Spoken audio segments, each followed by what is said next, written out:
All right, we are going live. We are going live. Good evening. I see you, Totally Tommy, Hannah Heaven.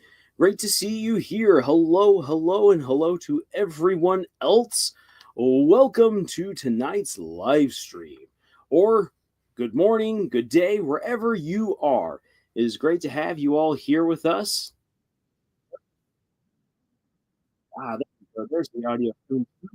Fantastic. Fantastic. Well, uh, I'll just say this: this is a this is a live stream that is an entire week in the making. In part because my internet went out at the beginning of the week, and it's taken until today to finally get everything assembled. So, whew, nothing like by the skin of your teeth. ISO's here, hooray! Arts is also here, fantastic. Howdy, hello, and yo. Great to have you guys here. So I'm just going to already start laying out what I want to do for this live stream. We are going to be talking about writing fights, or at least two elements of writing fights that are not talked about enough when people talk about, ooh, this is how you write a good fight. And in part because a lot of it is what some would say, well, that's just self-explanatory. That's just part of writing the story.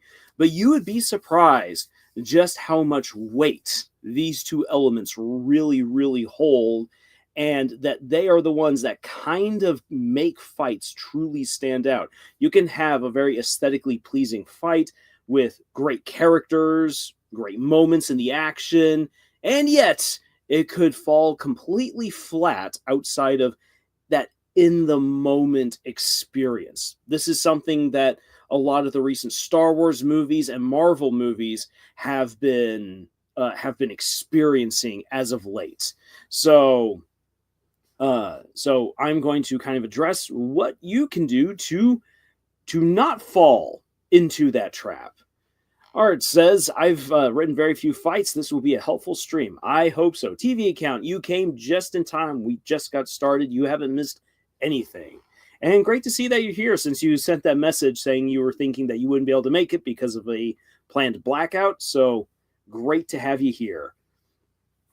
So yeah, we'll be talking about writing fights, and then we will transition from that topic on over into playing Deltarune. And the thing is that as we do that, I hope to show through the adventures of Spamton how that is executed by Toby Fox. Because while I personally enjoy the fight with Jevil a whole lot more, because it really is really heart racing and exciting, you have no idea what's coming at you.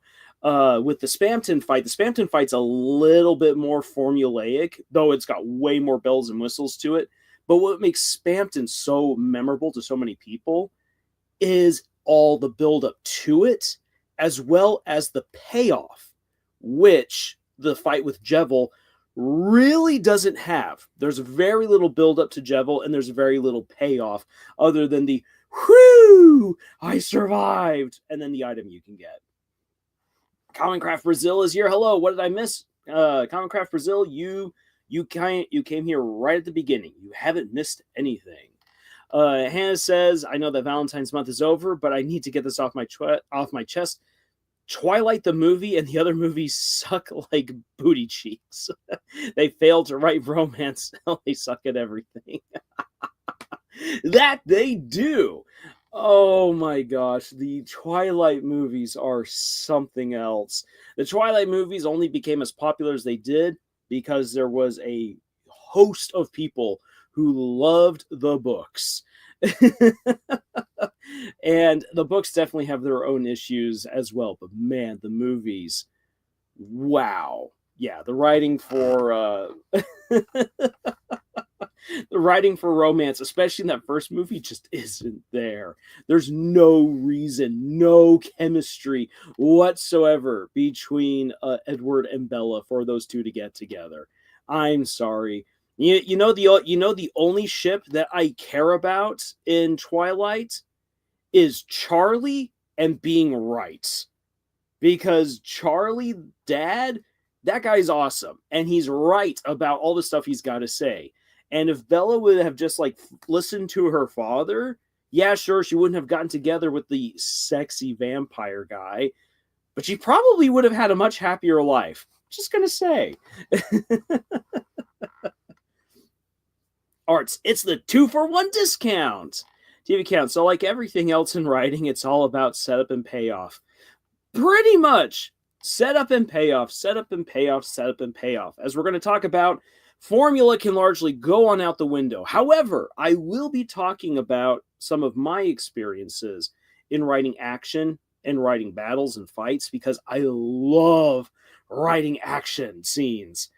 And I sometimes tend to go overboard. And in my experience with writing, I have definitely gotten to those places, gotten to those times where I thought I was doing really well, and then it all just fell apart. I'm like, what have I done so wrong? And there have been times where I've even kind of broken one of my own rules. And I like the scene, but it's still like, it's not as memorable as it could be.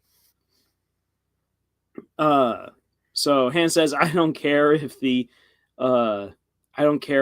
it's the aller or horror, it even worst. Wait, what?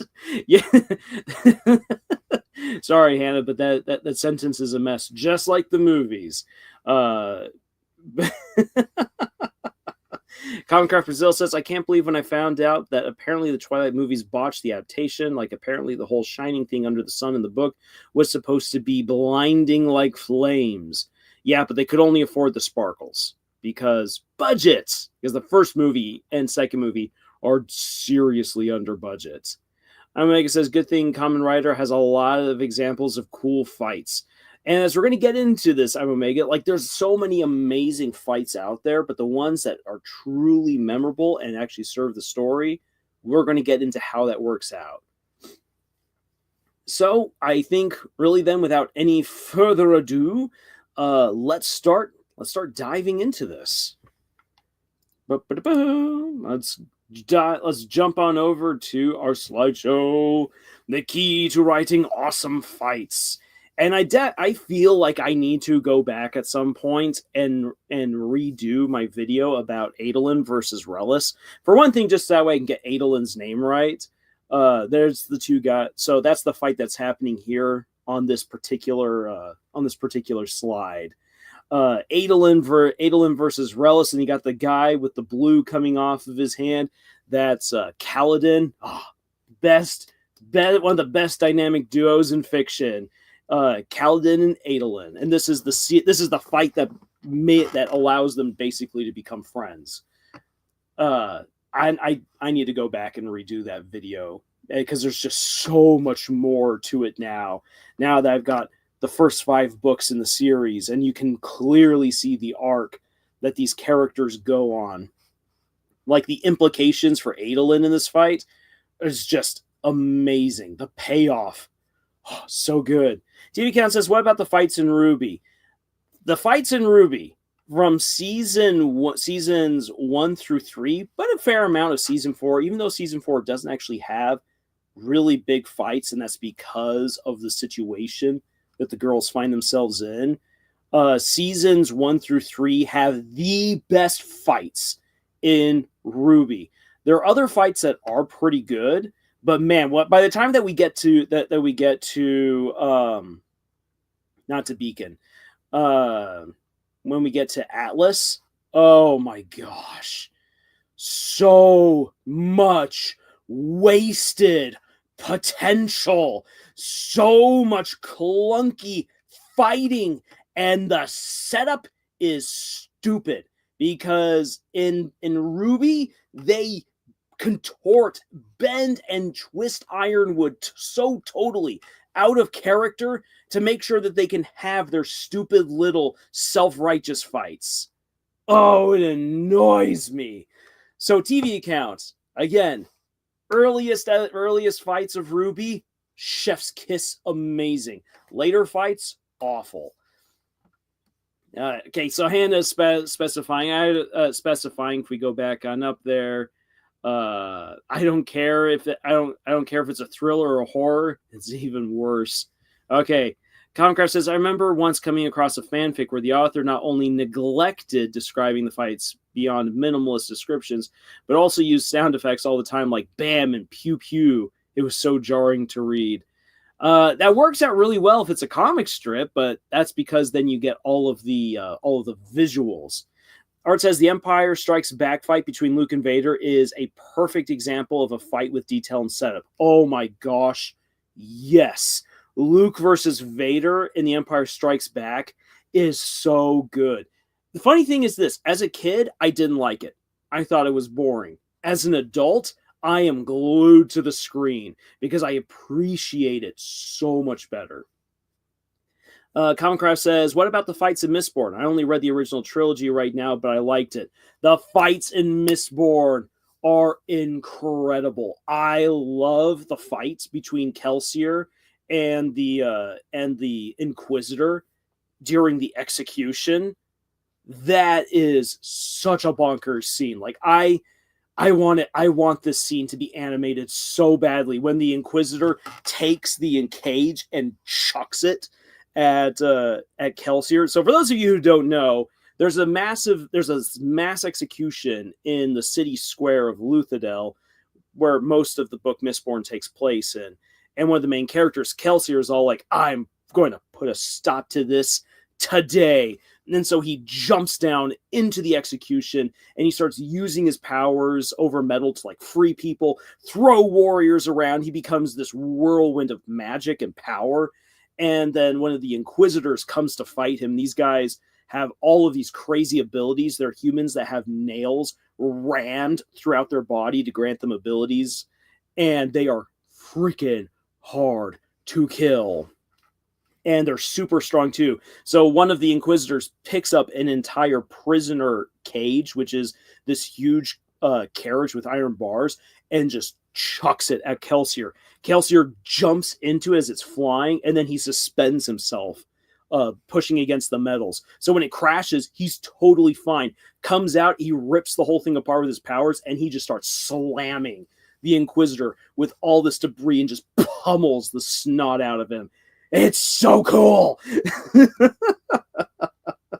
What's also really cool about that fight is everything that leads up to Kelsier finally becoming like a true hero and no longer just operating from the shadows. Oh, love it. I love Mistborn.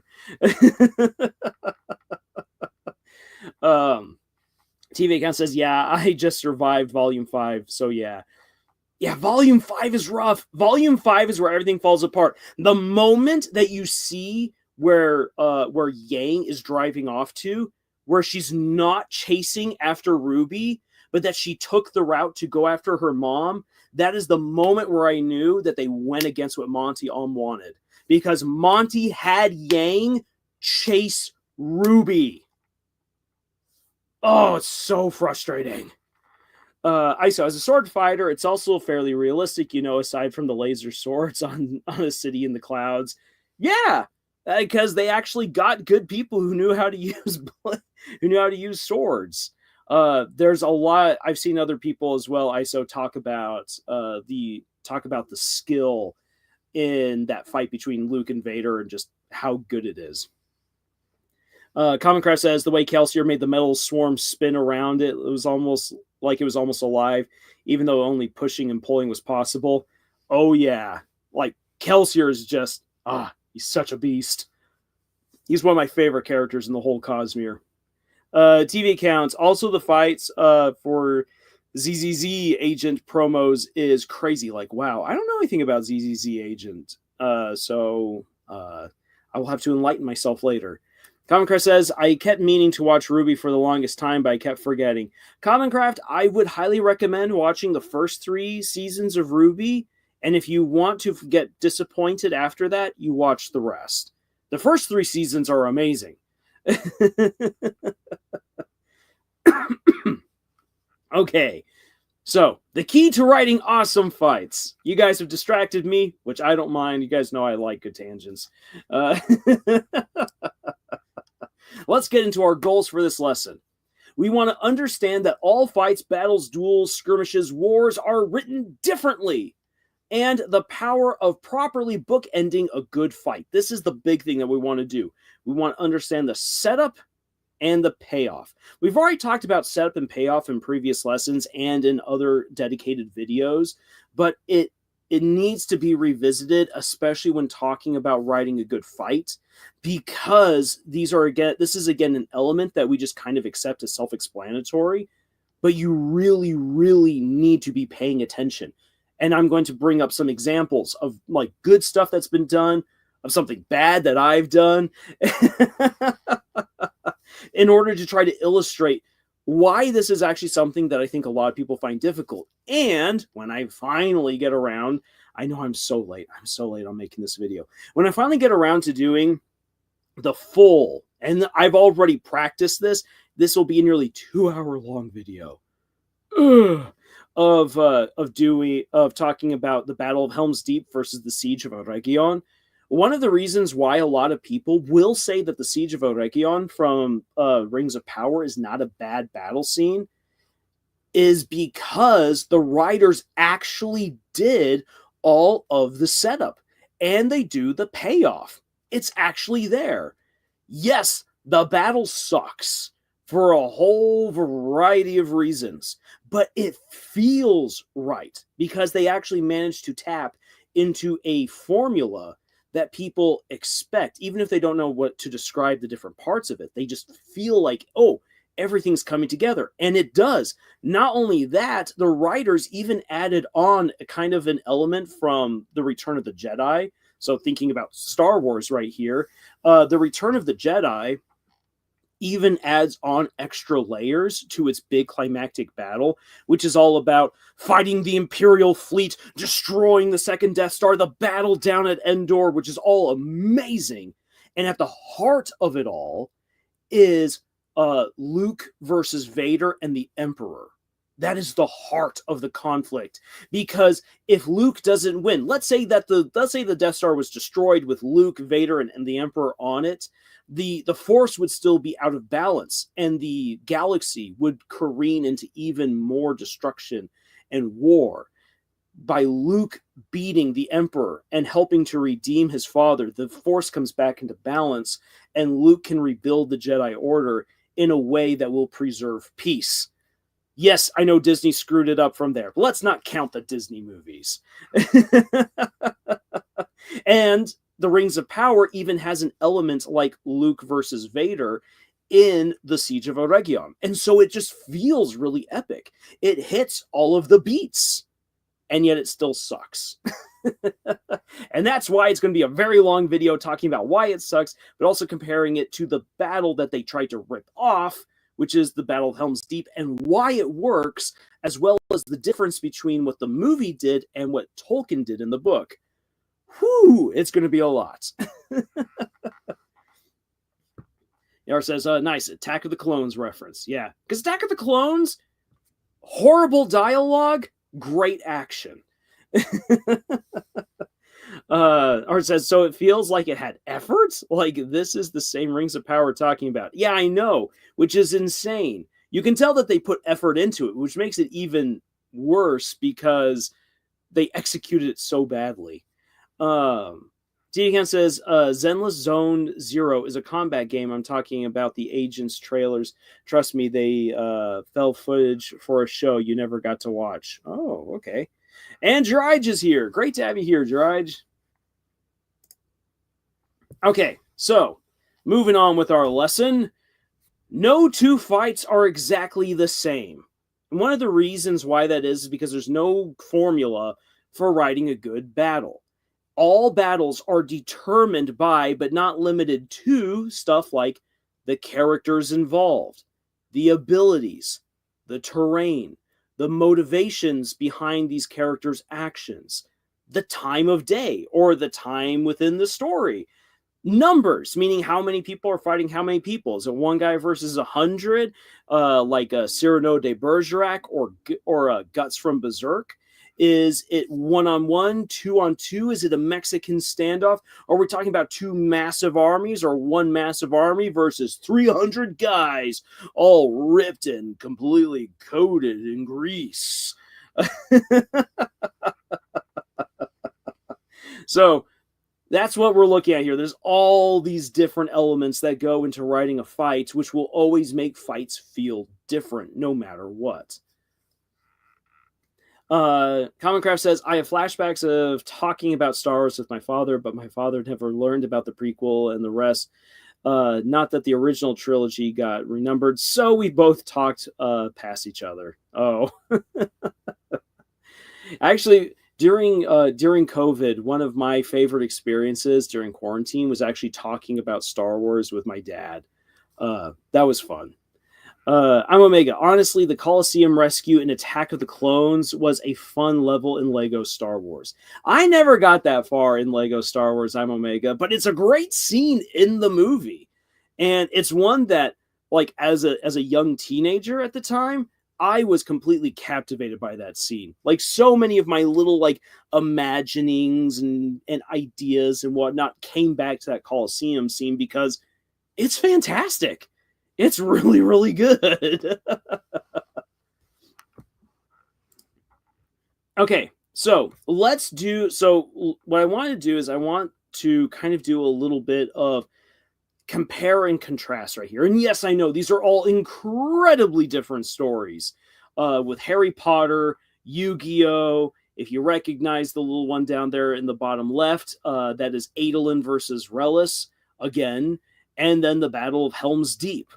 What I want to see from you guys there in the chats, and you don't even have to necessarily use, even use these 4 examples right here, but I want to make the point of how battles change depending on characters, abilities, terrain, motivations, time, and numbers, and these aren't even all the things that go into determining how you write a battle or a fight or a duel or a skirmish or a war. These are just some of the many elements. So what I want to see I want to see there in the chat is I want to see you guys either use one of these 4 examples, or you can think about another fight and say, yeah, this one is unique because it has this. So I definitely want to see you guys kind of take the time, type some stuff on out, because typing it out, or at least saying it, allows you to fully ingrain in your memory why something works, or why it is the way that it is. Why are these fights different? So Commoncraft says, I only recognize the top 2. What, you haven't seen Lord of the Rings? Oh, Commoncraft, I highly recommend. Commoncraft says, what about the trope of conversation ninjutsu? The more ninjas on screen, the weaker they get. Well, that's a trope like any other trope. You can use it in your story either to its advantage or to its disadvantage. Isa says, am I the only one who imagined myself as a Jedi fighting matches in that Coliseum? No, Iso, you are not alone. Okay, so let's so for Commoncraft's sake, let's talk the Battle of Helm's Deep, since this is one that people will either immediately recognize or maybe you don't, and that's totally fine. So let's talk about our characters. Characters for Helm's Deep. We have Aragorn, son of Arathorn. We have Gimli, the comedic relief dwarf. We have Legolas, the elf, and spell his name correctly, Lars. We have Theoden, and we have the Uruk-hai. Now then, that's in the movie. If we're talking about the book, then we also need to add in there Éomer. But well, let's just talk about the movies. Congress says, I've watched Lord of the Rings, but so long ago. Time to watch it again. Drudge says, me who hasn't seen anything, nor can get any reference. Well, Drudge, that is why we are here. So for the Battle of Helm's Deep, we have Aragorn, Gimli, Legolas, Theoden, and the Uruk-hai. These are kind of our big, and I guess we can also throw in there the people of Rohan. Immediately, this already sets itself completely apart from something like the Battle of Hogwarts, which is in the upper left-hand corner of the screen.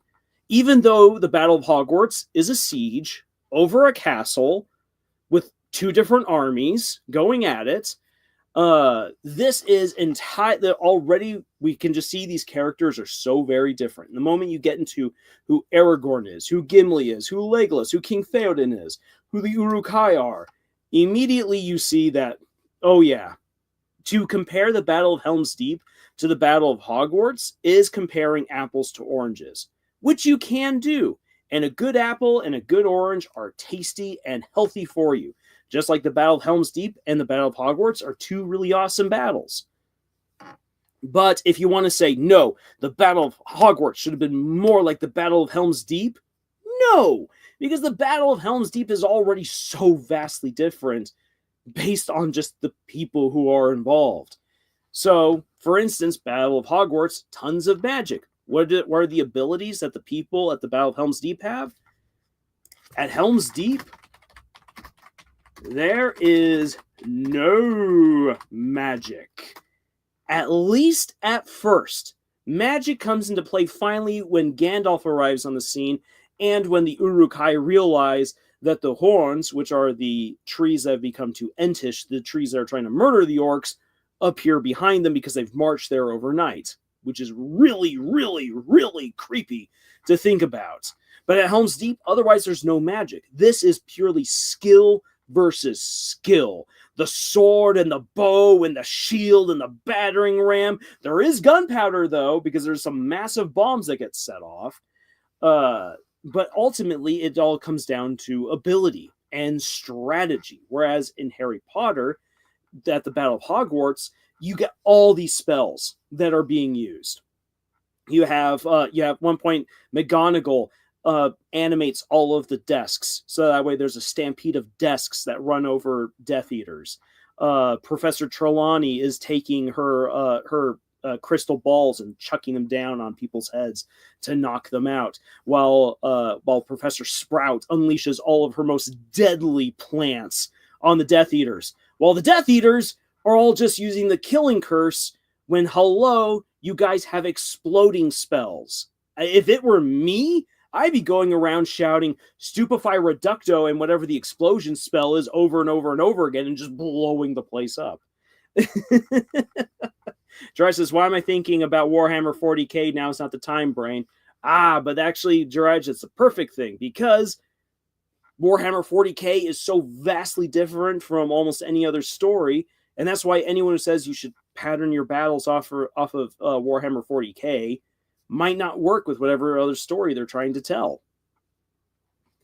Then again, so thinking about terrain for the Battle of Helm's Deep, the terrain for Helm's Deep is incredible because it's all happening in this massive ravine that funnels the enemy to the castle of Helm's Deep, into the deeping wall, where then the Uruks they're funneled into a killing zone and have to try to climb over the walls or blow their way through the walls or crash their way through the gate, which again funnels them and allows the archers to do some real damage. Helm's Deep is a place that was chosen and designed specifically to hurt an invading enemy. It's not a place that you want to be the aggressor. It's definitely a place where you wish to be the defender. So the terrain already makes it very different, which is so different from Yu-Gi-Oh!, where they're playing on a hologram field, or Adolin versus Relis, which is in a Colosseum arena, or the Battle of Hogwarts, which is they're fighting on a school ground, which is a castle. Iso says, Wingardium Leviosa all the Death Eaters before dropping them from up high. Yes! Yes! Wingardium Leviosa. And if they try to undo that spell, they just plummet. Which, I mean, then, yeah, they could try to apparate on a way. But let's face it, so many of the wizards and witches in Harry Potter have proven that they don't use their magic as well as they could have. We muggles know how to use their magic better than they do.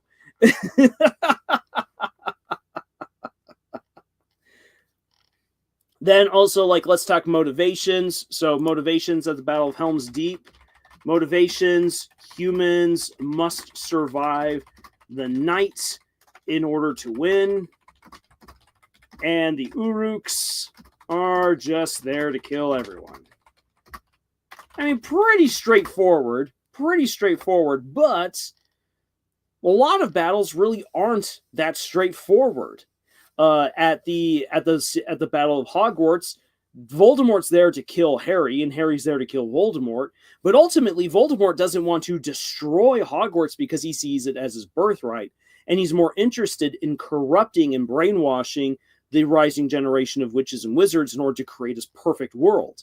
Whereas the defenders of Hogwarts are trying not necessarily to murder all of the Death Eaters, they're just trying to give Harry time to do whatever it is that he's got to do, because they feel like with him there, they can defeat Voldemort. It's all about either defeating Voldemort or taking down the Chosen One and brainwashing everyone. So vastly different. Adolin versus Relis. Relis doesn't want to kill Adolin, he wants to maim him. Whereas Adolin needs to beat everyone to a pulp so that way he can take their shards. With Yu-Gi-Oh!, Kaiba's just like, I gotta prove that I'm the best. And Yu-Gi-Oh! Is like, there's no weak cards in my grandfather's deck, Kaiba. So it's all about pride. They're defending their pride, effectively. So motivations already vastly change how a battle is going to play out. Rubens writes, hey, great to have you here, Rubens. How to not write an awesome fight, Disney Star Wars. Done. That's how. Yes, but there's so much more to it, Rubens. Like, I could say that all the battles from the Rings of Power suck, because they do, but there's a whole lot more to it. You have activated my trap card. Behold, explanation. You cannot take your turn until I'm done explaining. While I'm explaining, I get to search through my deck to then find the correct cards that I need. T again says, I forgot to mention that I have my router plugged into a power bank, so that's why. Also, if I suddenly cut in midstream, I'll explain it. All right. Thank you, TV account. All right, let's see here. Quickly jumping on back. Numbers.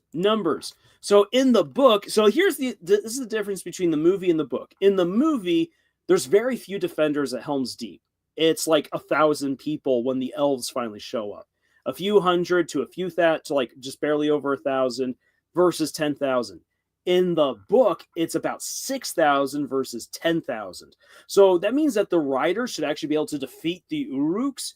The thing is that the Uruks have prepared for fighting horsemen. So they have pike walls, which is a formation meant to just destroy cavalry charges. And by forcing so many men into a cramped space, it actually, if they can then break through the wall, it will then turn into a slaughterfest. They will make a defensive position become fish in a barrel. So even though the defenders actually have quite a lot on their side, the Uruks come prepared to turn all of their advantages to disadvantages. Oh, strategy. I love it. Comcraft says, I use Pot of Greed, which allows me to draw 2 cards. Well, thank you, Yugi, for explaining that. You've only said that now every other episode. By the way, my Pot of Greed card. You know what? Here's the thing. Someone could absolutely dominate in the Duel Monsters tournaments of the Yu-Gi-Oh! Series if they just didn't explain what their cards did and just played. A totally silent player playing their cards, and then someone like Joey be like, oh, geez, I don't get it. What on earth is he doing with his cards over there? I just don't understand. Oh, by the way, I used my Pot of Greed card. Allows me to draw 2 cards. Oh my gosh, my 2 cards just got eaten. Why is that? What did you do? And the other player's just like, draws another card, plays another card, and Joey just only lost 1,000 life points because he didn't say what he was doing.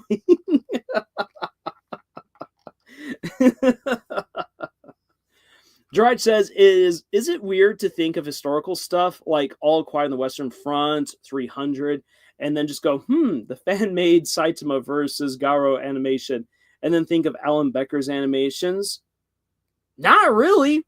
I mean, I don't mind where your brain is jumping to, Gerard. Comcraft says, this would work in real life with most players. Yes, exactly. So, already just looking at a few of the details between the Battle of Helm's Deep to something like the Battle of Hogwarts, 2 vastly different fights that play out so differently. If you were to compare them, it's comparing apples to oranges, which again, you can do, but they're vastly different. And it's kind of the same thing if you were to compare the Battle of Helm's Deep to Yugi facing off against Kaiba. Card game versus thousands of people slaughtering each other in a ravine. Bro, I'm just playing the card game. Stop yelling at me. Exactly, ISO. Exactly. Oh my gosh. And then one of the things that makes a story like Yu-Gi-Oh! Like entertaining the way it is in terms of fights is that you literally have trump cards. You have these cards that allow you to do weird things that only work out in certain instances and certain combinations, and voila, you win. And in the anime, they really tried to like heighten up the tension by the monsters exploding dramatically and whatnot. And then they're like, oh, as they cross their arms in front of their eyes. Oh my, this hologram is just too realistic. It's draining me of my energy and stamina. I love that how later on, but like after playing 2 card games, like Yugi and Joey are like, breathing heavily and sweating. I've been playing games so hard. And I'm watching this like, you've never played Egyptian Rat Screw, have you? Which, for those of you who don't know what Egyptian Rat Screw is when you take an entire deck of cards, or even better, 2 or 3 decks of cards. You split up all the cards between all the players. You make a deck. You have no idea what's in your deck. And then you reveal your cards at high speed. And you try to get combinations in a pile. And the first person to recognize a combination slaps the pile. Whoever slaps the pile first gets it. And it's all about whoever gets all the cards at the end of the game. It gets violent. Oh my gosh. If anyone's playing with rings, you tell them to take that ring off before they play. Yeah, Yugi, you play Egyptian Rat Screw, and then you can feel exhausted because you are going to be in pain after playing that game.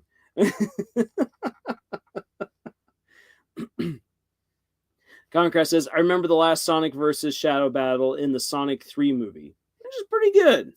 I did not expect Sonic 3 to get as emotional as it did, and I was happy to see that.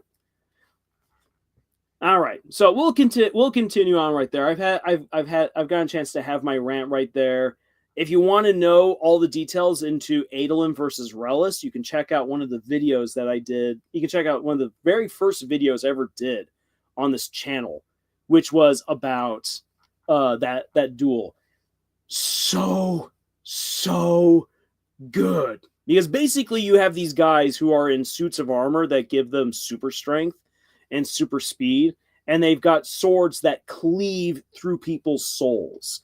The only thing that can stop a shard blade is another shard blade or shard plate, these special suits that they're wearing. So when they go at it, it is nuts. And Adolin is the best duelist, and he's going up against the reigning champion. And he's like, I challenge you and whoever you wish to bring. And Relis brings 3 other guys. So it's Adolin versus 4 guys in an epic fight.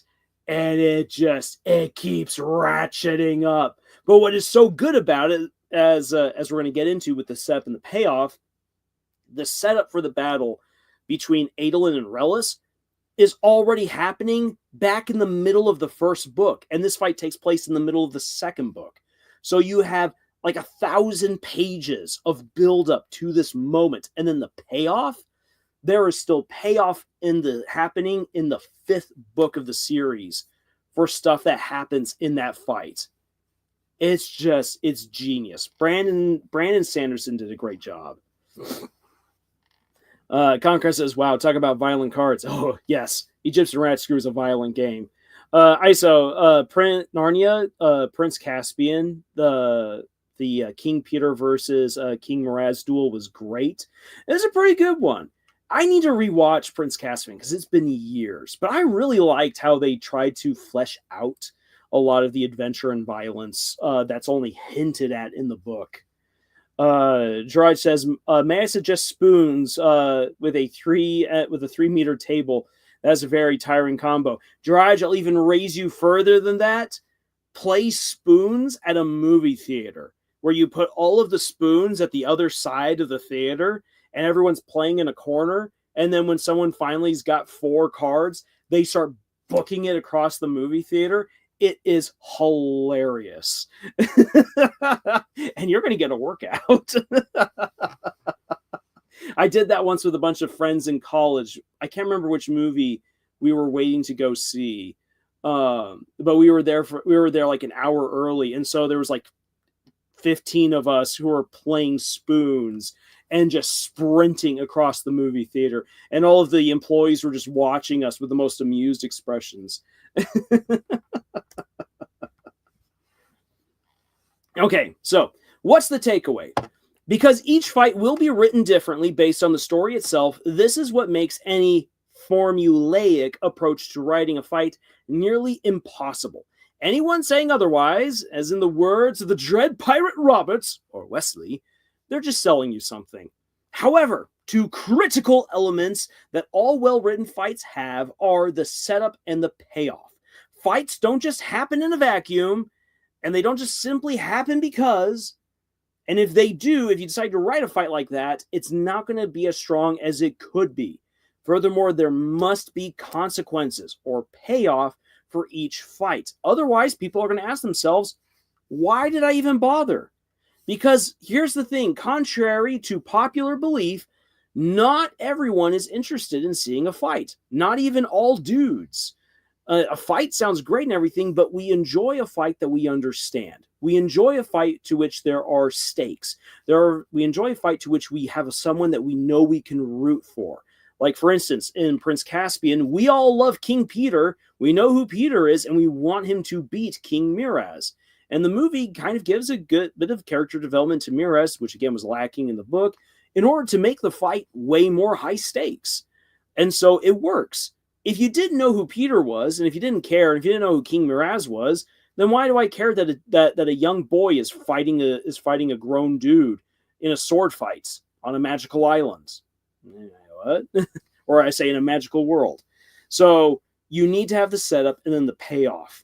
Those bookends help to highlight why a fight is good.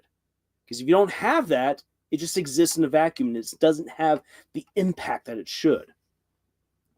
Comcraft, sorry, got to go. My phone is low on battery and it's dinner time. Well, Comcraft, thank you so much for joining us for the time that you could. It was great having you here, and thank you for all of your contributions. To which I also say, the thing I like most about Sonic versus Shadow's battle in the movie was that it was a fight of hearts. Sonic tried to save Shadow and failed again and again, and only succeeded after. Yes, and after Sonic goes through some pretty crazy stuff himself. Dredge says, oh, by the way, by our rules, we are allowed to fight for a spoon. Oof, oof. And Kanaka says, falling to a similar trauma as Shadow, but managed to come back from it in front of Shadow. Exactly. Okay. So let's start talking about the setup. And I am going to highly recommend, and I'm going to put it here in all big caps, watch Amphibia, because it is amazing. This is such a great show. This is one of those like unsung heroes of the Disney Channel. I think that the Owl House stole a lot of its thunder because the Owl House really tickled a lot of people's funny bones, and it is a fun show. But sad to say, because I love it. I love the Owl House, but Amphibia is better written than the Owl House on nearly every level. One of the big reasons is because, as opposed to the Owl House, which the Owl House has a lot of conflict that just kind of pops up really quick, which the setup is there, but it's kind of minimal. Amphibia puts in the legwork. The image that I have right here of Anne versus Sasha, this fight has been building up since the beginning of episode 1 of Amphibia. Since the very beginning. It's subtle, but if you watch every episode of Amphibia, by the time that Anne confronts Sasha atop the battlements of Newtopia, it is like the emotional charge is so high. It's so like, and you understand why these two girls are willing to slice each other to pieces. Or a little bit of a spoiler if you haven't seen it, maybe why Sasha isn't willing to slice Anne to pieces while Anne is ready to go full ham on her. It's good. Okay, in any case, the audience needs to know how the heck we even got to this fight in the first place. They need to understand the characters, the stakes involved, the setting of the fight. If you neglect the characters or explain how or why they cross paths violently, it creates a disconnect with the audience and their connection with the story. Because if people can't follow why the story is going to this epic fight scene, sure, it's epic, but if it doesn't make sense to the audience, they're going to check out. Because they're like, because they will start justifying that action as, you're just doing action for action's sake to try to keep me engaged. Maybe once upon a time you could have gotten away with that, but not so much anymore in modern writing. So there needs to be an explanation for it. And what I want you to do is this. I want you to think about some of your favorite fights and the events that lead up to it, or up to a specific fight. And I want you to kind of give me a quick list of the events and reasons why that fight happens. So, for instance, I'll do this here for Amphibia, for Anne versus Sasha in True Colors, which is the name of the episode. So, one of the big things is that Sasha has been a manipulative and toxic friend. And then, so that's one of the big things. The girls get lost on another world. Sasha joins the Toads, and Anne the Frogs. So, okay, there we got a little bit of setup right there. Then, a little bit more. So, one of the things that Anne wants to find her friends, Sasha and Marcy, who were marooned with her on Amphibia. And she does find Sasha, but only after Sasha plans to kill Anne's friend, Hop Hop.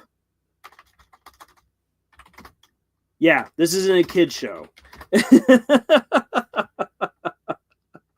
So I know I'm kind of being a little bit weird right here. Explain this while typing it out, but I want you guys to be able to see this. So I can be like, so this is why I got it right.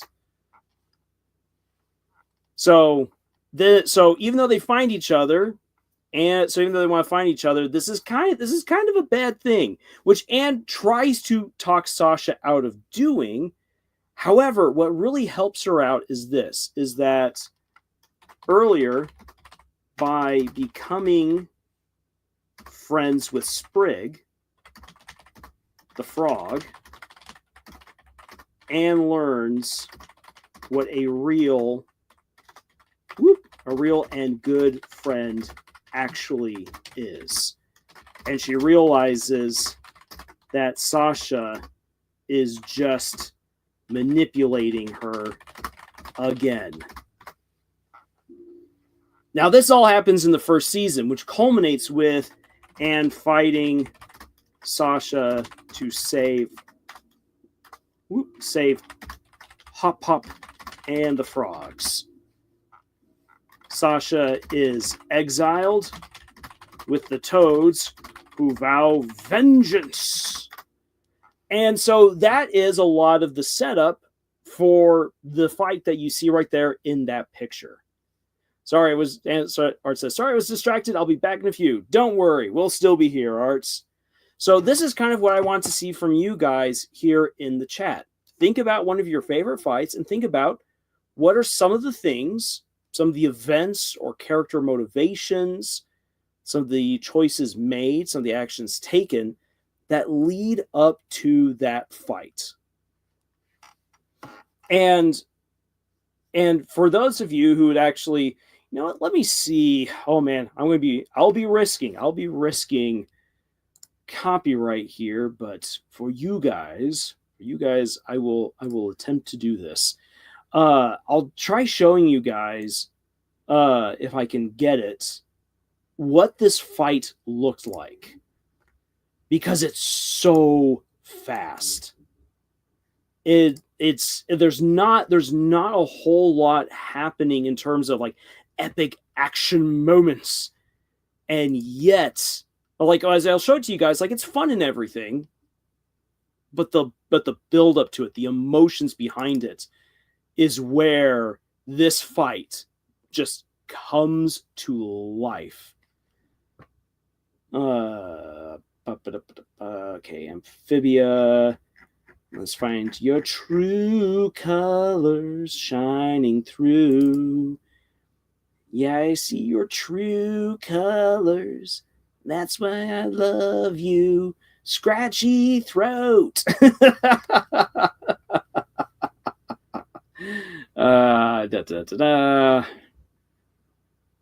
Okay. Oh, I see that we've already got some writing happening there in the chat. I'm going to get to that here in just a moment. Okay, there we are. True colors. True colors. And okay. All right. Mikey, the Nephilim King, is here. Yo, made it in time. You made it before we ended, and we still got a long ways to go, so don't you worry, Mikey. You've made it.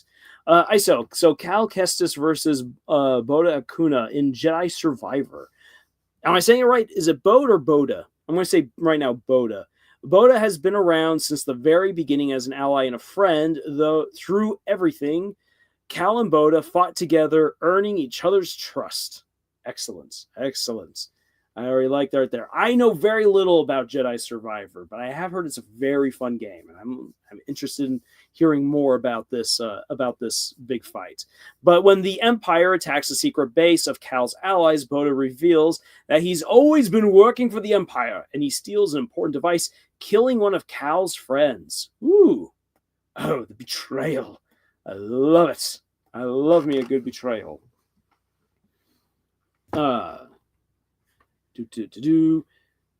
So, while ISO and hopefully others are also writing this out as well, Mikey, to catch you on up, what I've asked people to do is think about one of your favorite fights and quickly write out the main events, choices, and characters that lead up to that fight. So that way we can see what the buildup is to this fight. And that's the setup is in large part what makes any fight good. So it's Bode, like Node. Okay, so Bode. So Bode reveals that he's always been working for the Empire. Well, that doesn't bode well for any of us.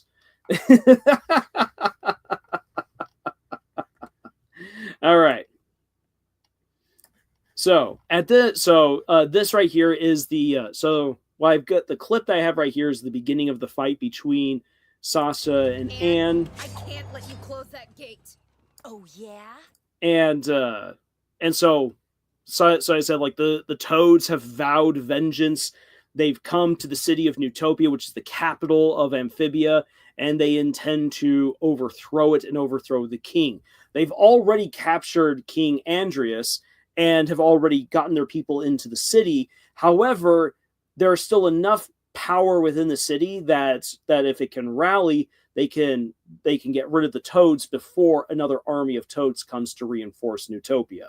So Anne is here trying to close the gate before the Toad army can enter the city and help secure it. And Sasha, who's now learned a really terrible secret, is there to try to stop Anne from preventing the toads from entering Newtopia.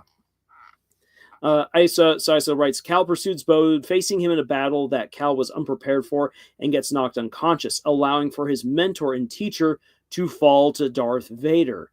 Oh, so that's why that happens. Okay. Because I did know that part. And now that makes sense. Why you as Cal aren't there. Okay, now that makes sense. I like that.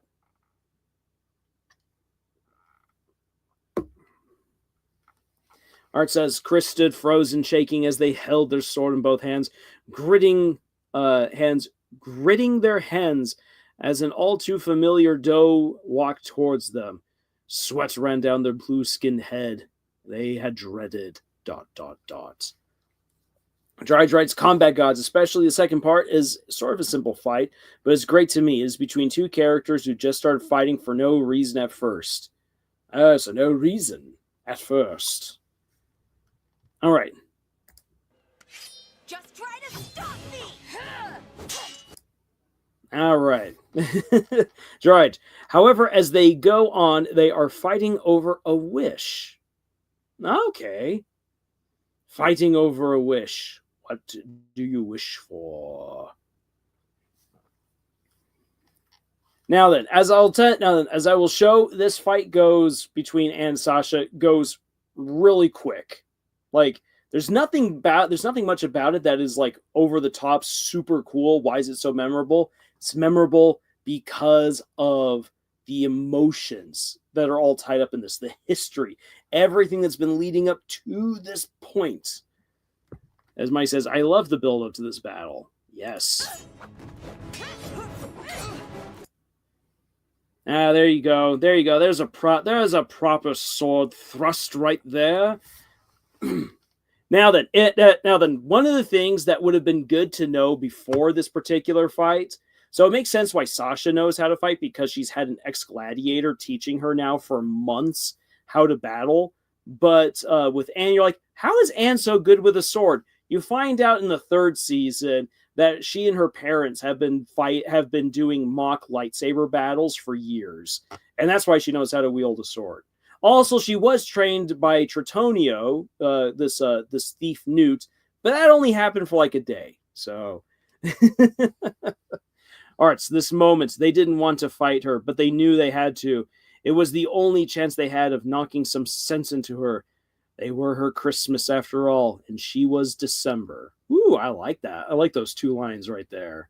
I see you're continuing on with Chris and Des. I like that. And I'm just trying to avoid copyright right here.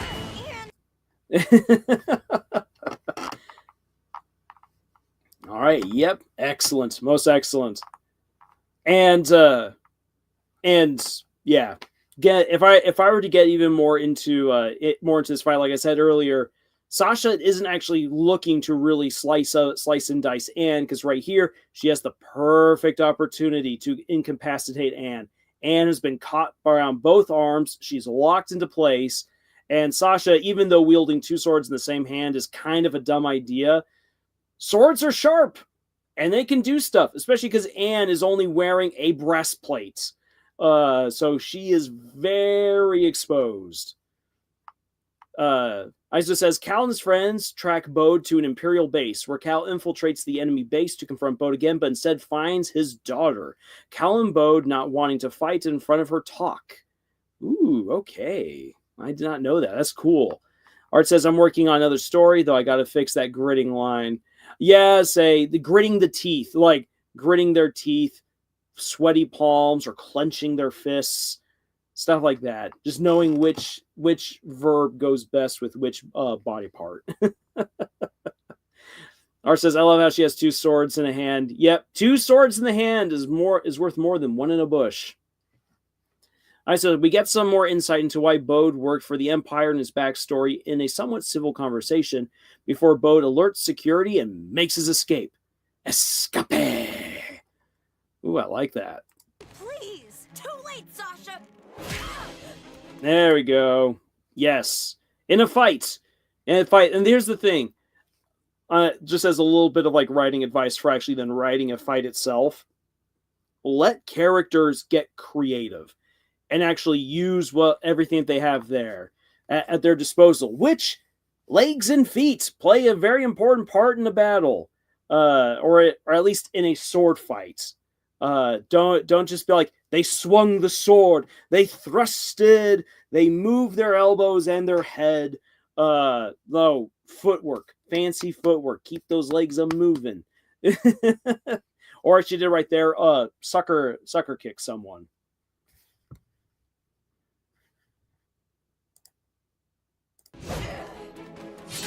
Back to the sword, and there we go. Whoop. So there you have it. There's the picture that was that was showing off to y'all earlier, right here. So that's part of the fight between Sasha and Anne. There's a bit more to it, but it's also interspersed with the fights, with the revenge match between Sprig and Grime, which is a lot of fun. That's a fun fight as opposed to the emotionally charged fight that's happening on the ramparts.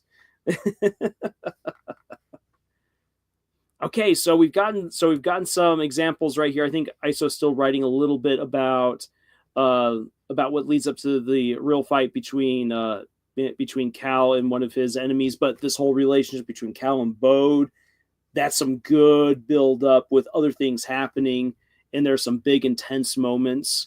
And we got a little bit of the setup right here for a confrontation between Chris and Des. And as Drive says right here, combat gods, especially the second part, is a sort of simple fight, but it's great to me. It is between two characters who just started fighting for no reason. However, as they go on, they're fighting over a wish, which just shows so many characters once you find their wishes. All right.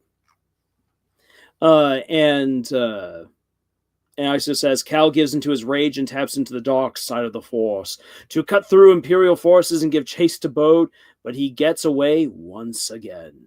There's the dark side of the Force. The easy way is. Yes.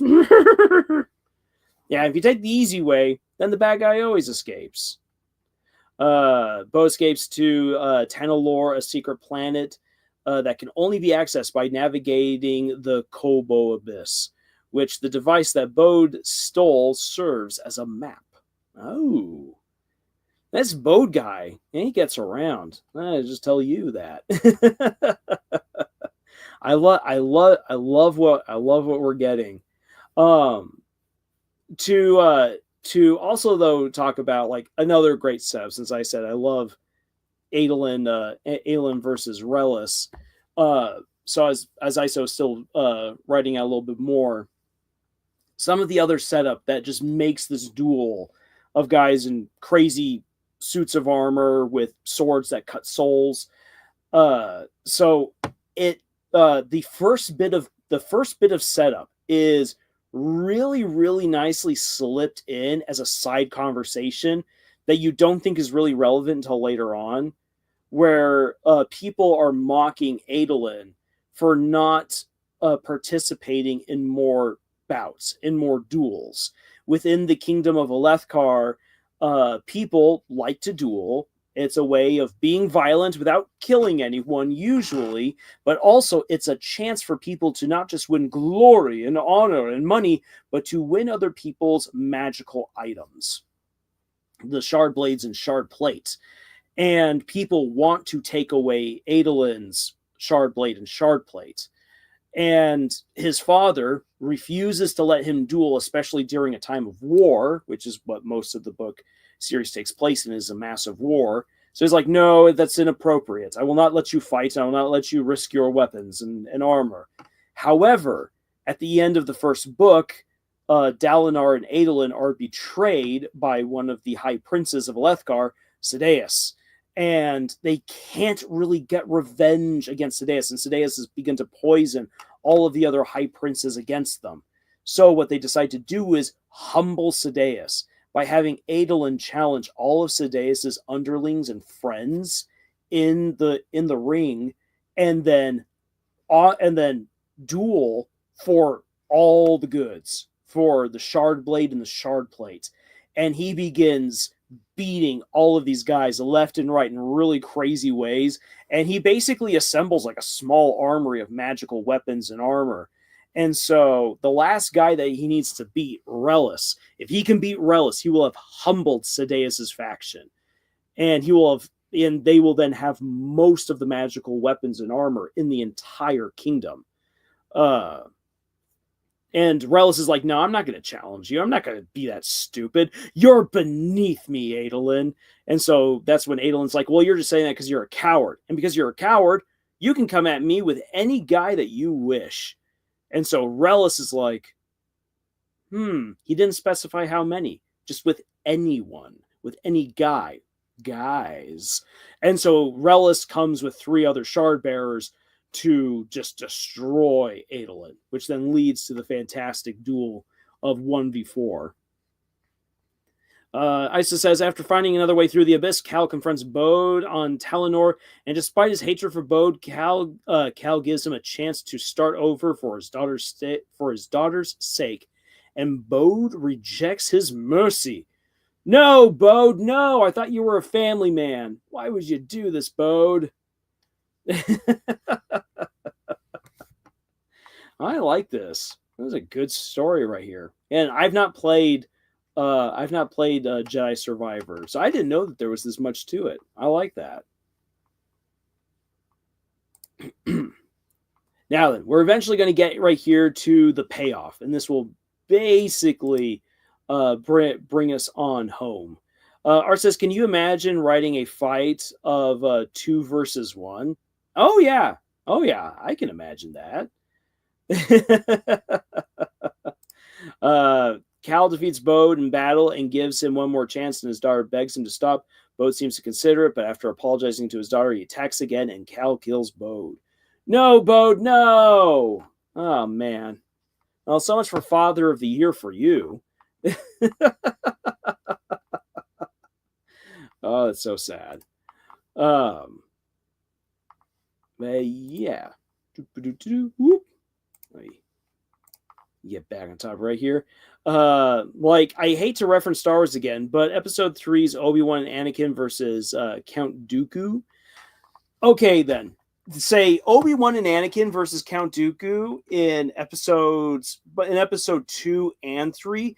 Episode 2 sucked when it came to that duel. That was dumb.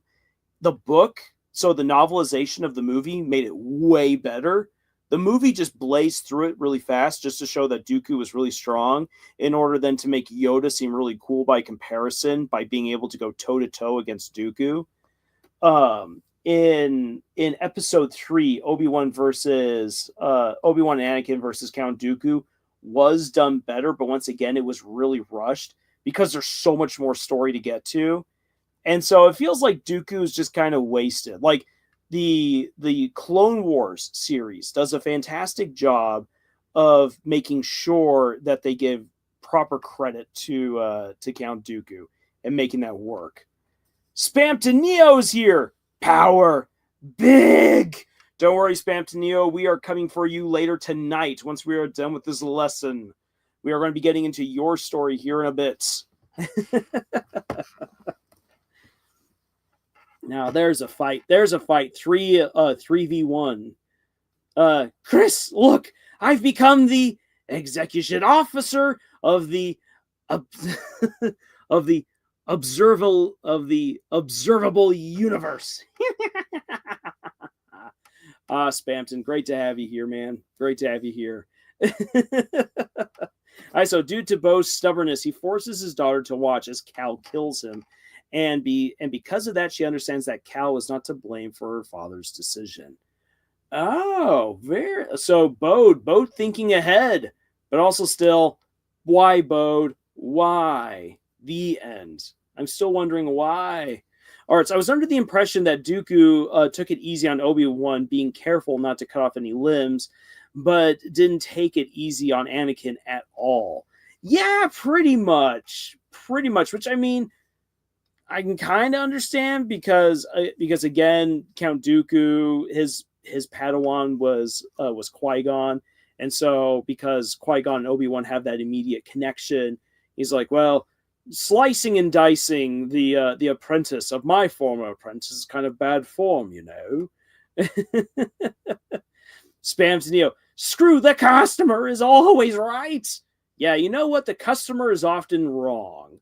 So I will agree with you. And I can say that because I have done my time in fast food and retail. Thank you very much. Excess vacation days. Take a vacation straight to HE double hockey sticks. All right. So with ISO having ended off that fantastic story, and again, I didn't know this about Jedi Survivor. It makes me now want to play the game. Telling a story about Cal and Bode. Let's then talk about payoff. Legally distinct trademark. So, any good and relevant fight has payoff. Even the fight against you, Spamton. Any fight that's worth its salt must have consequences. After all the build-up in action, there must be a conclusion that does something for the characters, moves the plot along, and keeps the audience engaged. Often we forget about this part because so many stories have their big battle just to quickly sprint to the ending. Basically, think every Disney movie in existence. But a fight must have consequences that are important to the characters and plot. And the longer we get to see those consequences, the greater the payoff. So that is that's something I want you guys to think about.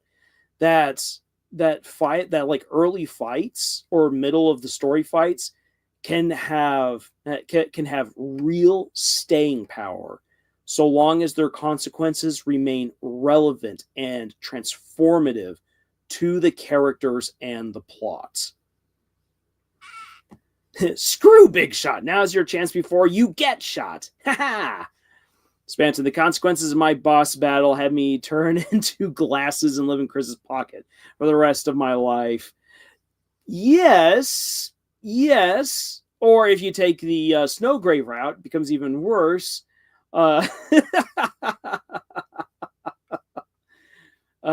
Isa says, that was the backstory that I skipped over for time. But Bode was a Jedi who survived Order 66, and he settled down, got married, and had his daughter. The Inquisitors found his wife, and she sacrificed herself to protect her husband. Oh, man, Bode.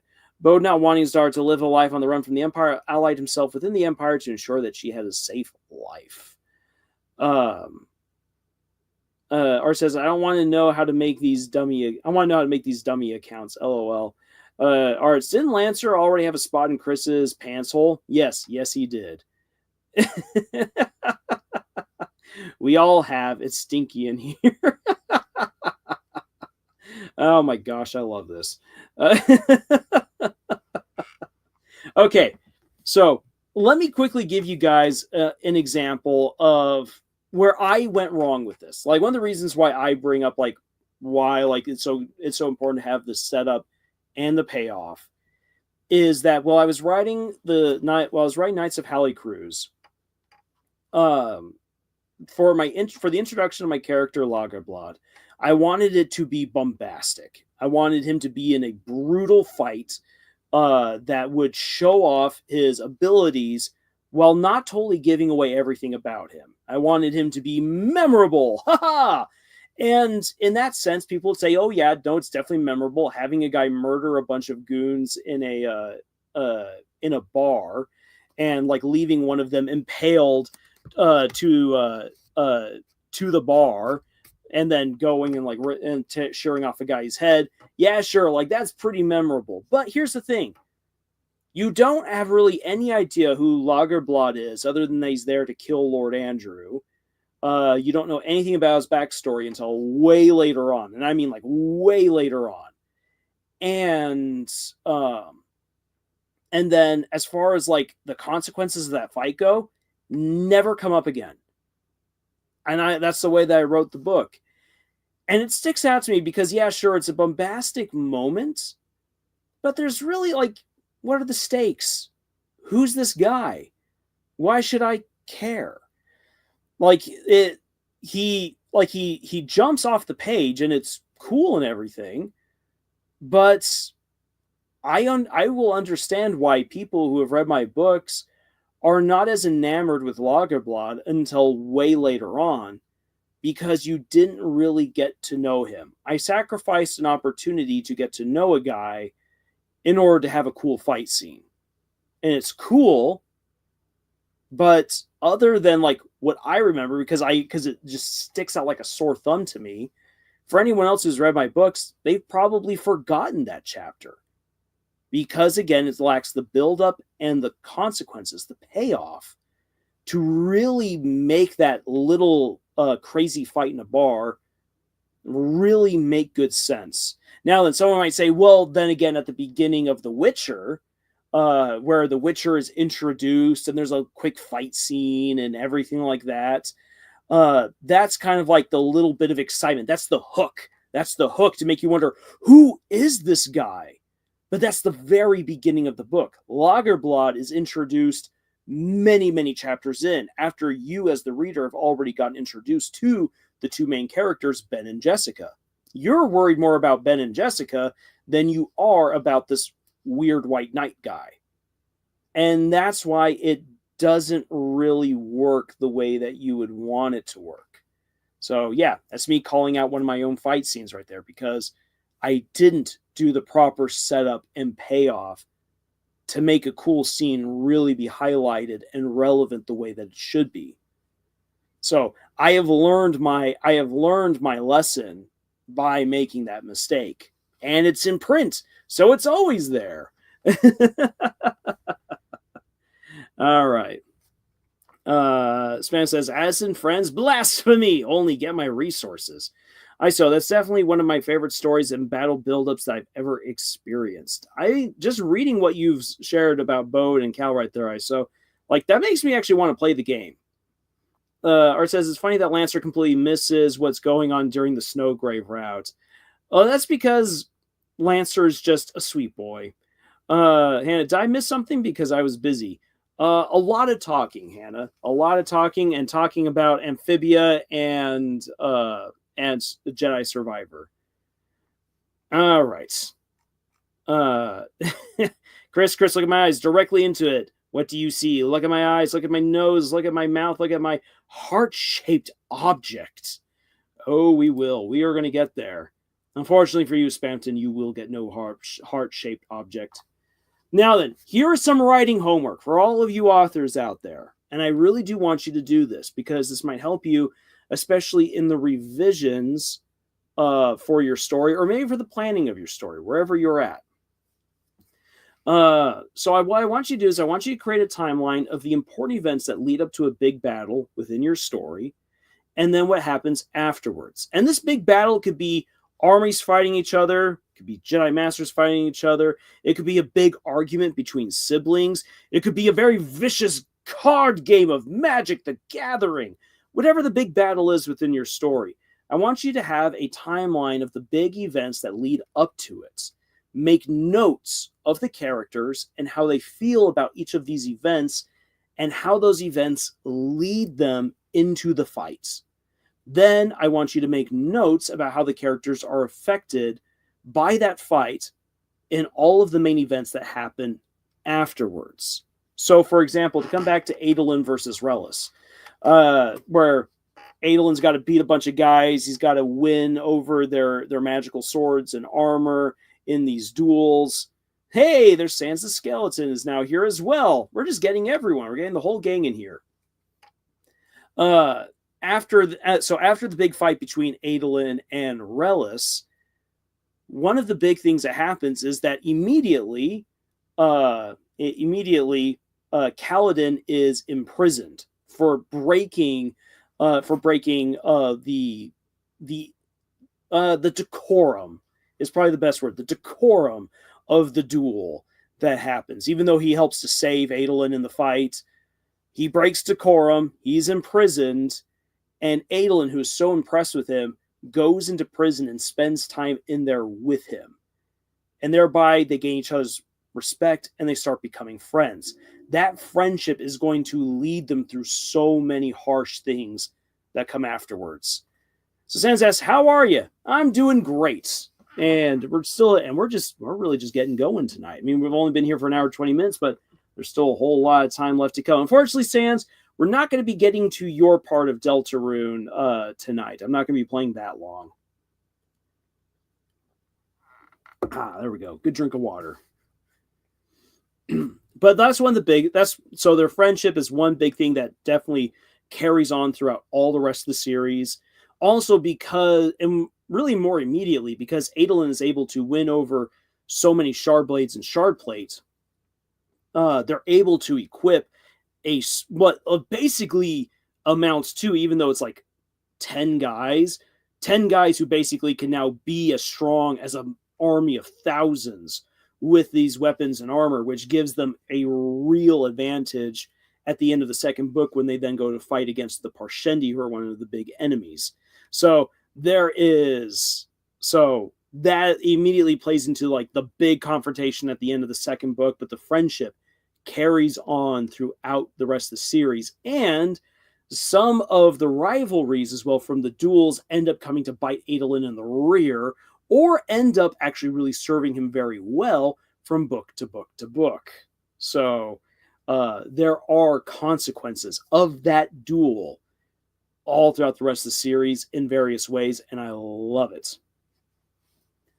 So I said you're going to put... by the way, that Newsy essay thing is almost done, but I got some crazy inspiration as I was writing it, so I switched to my fan fiction and finished the chapter. Fantastic. But you're going to post that in the Discord? Wonderful. And Sans has 10 cousins. Man, well, it's not as many cousins as me, but that is a lot of cousins. So there's your homework. Create the timeline of important events leading up to the fight, and then a list of important events that happen after the fight in order to plot out what the consequences ought to be. Sans Armstrong, Sans estrogen, Sans underpants, Sans the money. I lost count. Oh, come on, keep going. You got, let's see, you got 1, 2, 3, 4, 5. You got 5 more to go. That's Now then, with the homework given to you guys, this is where we can finally start shifting gears on over to Deltarune, keeping up with the Krusie run, but also getting into Spamton's story. Tonight, the goal is to do the whole Spamton storyline, and have the fight. We'll see if I can pull this off again, because I feel like that was a fluke when fighting against Jevil, that I beat him in one go. Let's see how this goes with Spamton. More yet, let's see if I can survive the teacup ride in one go. Sans, who speaks in hanads or hands.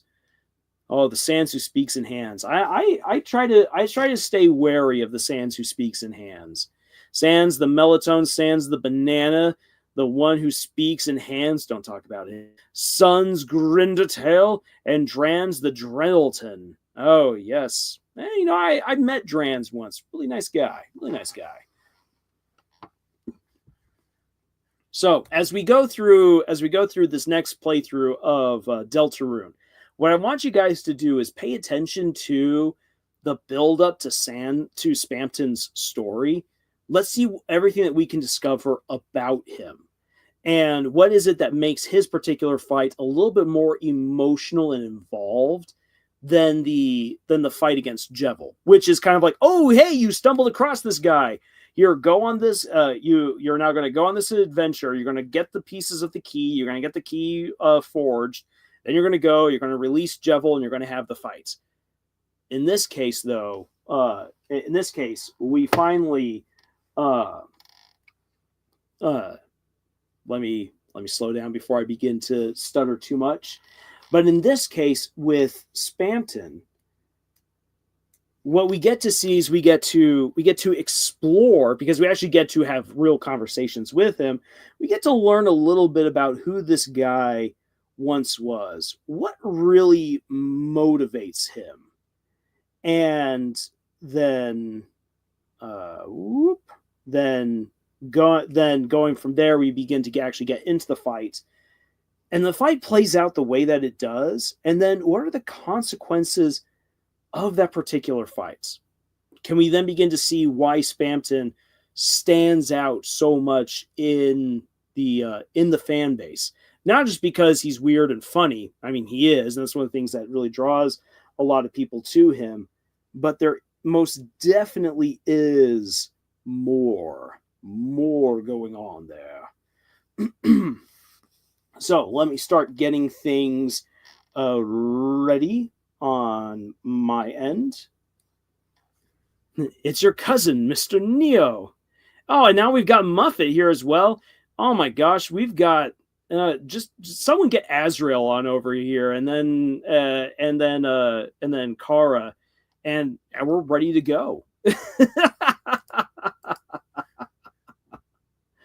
Okay, let me start pulling up right here, Deltarune. As I am doing that, who here? So, how far do you think we have to go, or how long? That's the proper way of wording it. How much longer do you guys think we have to go until we get the next chapters of Deltarune? It feels like we're so close. Do you think Toby is just going to release it the moment that it's all ready to go, or is Toby going to wait for some specific date to release his masterpiece on us? Art says at least 3,000 years. Yeah, I feel like that's about as long as we're going to have to wait. Okay. So I have the game pulled up. And let's we're gonna have to do the eternal. We're gonna have to do, let's see here, share the screen, yes, most excellent. We're gonna have the eternal swirl. The eternal swirl is there. Then we hide that, and then we come back to it. All right, there we are. Woohoo!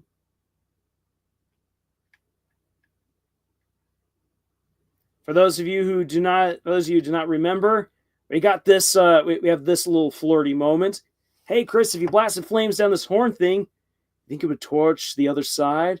Why are you using that face now? Because this is the one. This is the flirty face. Susie's flirty face, which we only see 3 times. Once is a hallucination. The other 2 times are only for Chris. Hey there, man. This puzzle, I think I got on the download. I just need to data mine the answers from the console. The answers in the code. All he's managed to do is get a child's toy to play a beat version of a nursery rhyme music.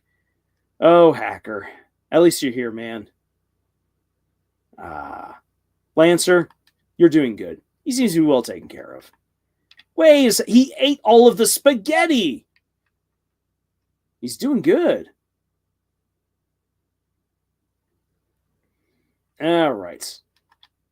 Looking at these legs fills you with a certain power. Oh, no, they fill me with a certain power. All right, let's drop on in here. Into the cafe. Welcome to Color Cafe. Let's warm you today.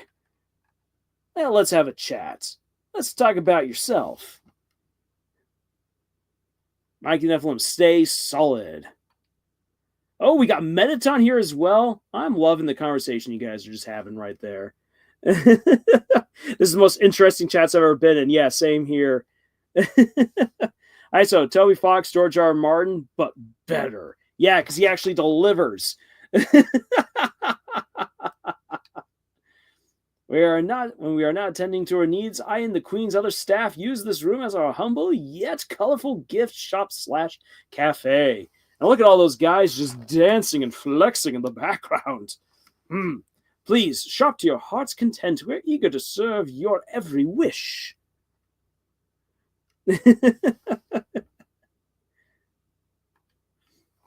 All right, mission statement. Does a woman of Our Lady's Grace caliber not deserve a coven of powerful men and women to dote upon her every movement? I mean, when you put it that way, to have rap anthems written to her kindness, which are then bit crushed beyond recognition to make them more computer? To have melons smashed with karate chops repeatedly for no apparent reason? To have barrels thrown from the rafters and make us smash them all with karate chops before the timer runs out? But the barrels are full of melons, and we have to smash those too? Yes, the answer is yes. Man, I kind of want this guy's life.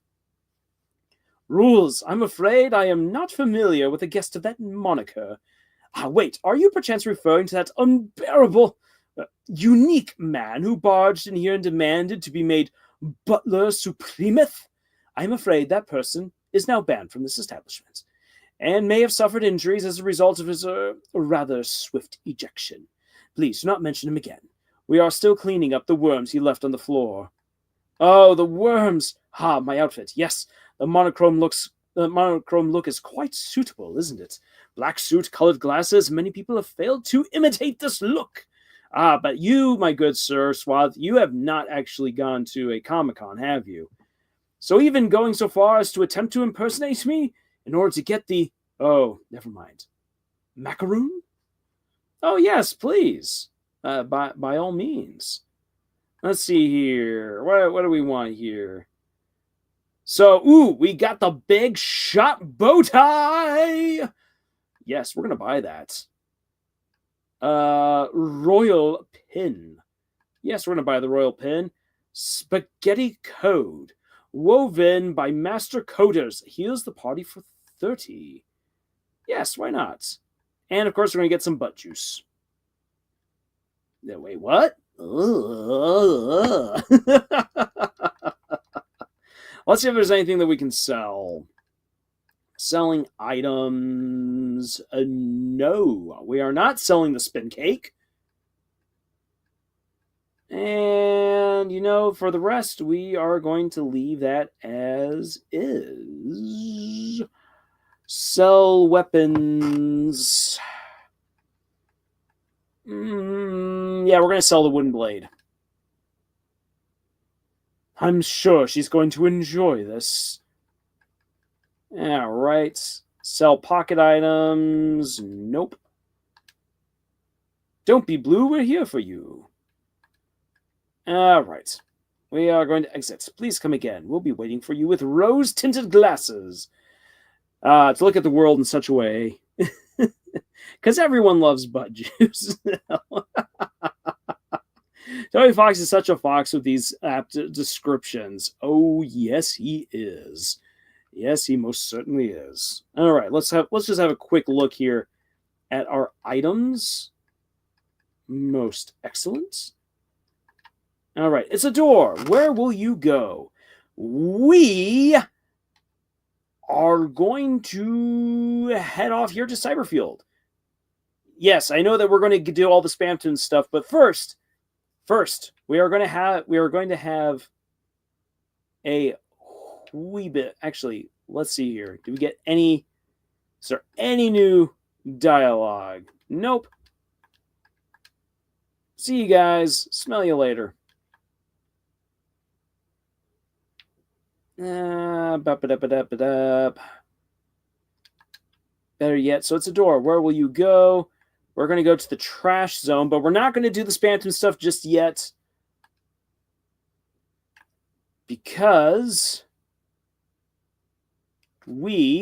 so first we got this.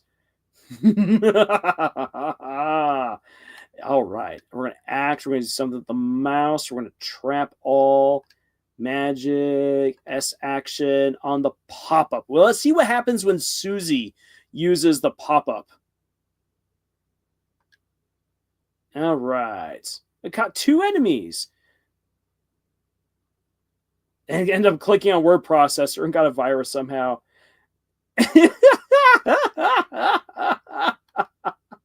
Oh my gosh. Alrighty. So we won't actually know what Susie would click on. Very, very interesting. I wanted to know what her internet search history would be. And we are quickly recovering all the cash that we lost earlier. I mean, invested. Absolutely invested. Alrighty. See, come on over this way. Do do do do do do do do do do do do do. Alrighty, coming this way. You dug through the trash and found trash. That's right, because I've already dug through all this trash right here. Aha! More pop-ups. So we're going to click. And we're going to click again, and we're going to defend. Let's see what happens. You unconsciously clicked on a pop-up about monsters for humans in your area. Oh my, that just made another one. Susie accidentally clicked on a picture of a steak. It wasn't actually an ad, just a static image of a steak. Oh, I love it. Oh, get off your birds. All right, let's see here. We shall click again, and we're also going to do another click. And we're also going to do a click. We're going to have everyone just click. You kept clicking on ads. The pop-ups crashed.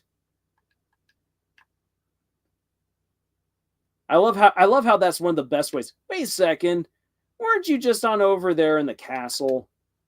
I went to the store and they needed a signature to use a credit card. But when I tried to encrypt my signature by drawing random squiggles, they didn't like that. I wonder why. An invasive species of puzzle has taken over the room. Alrighty. Let's see here. We are going to avoid. We're going to defend. Ambulance? Hell no. Like doctors even get me. Susie told you to avoid getting hit by the ambulances. Oof. Alrighty. Let's see here. We are going to defend. We're going to act. And we're going to do magic. Oop. We are going to heal prayer on Chris. Susie lies about how often she brushes and flosses. It's just all in a day's work. Wee woo, wee woo. Oof. Let's see here. Yeah, we're going to spare you. We're going to... Susie lies about how often she brushes and flosses. All right. There we go.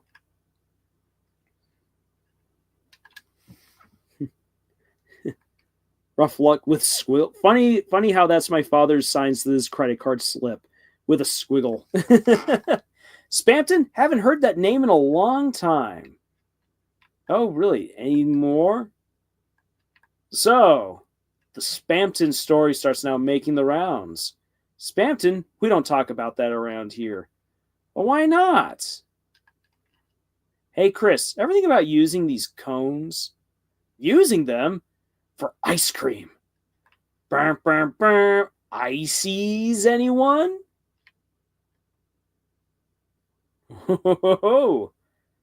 Maybe. Okay.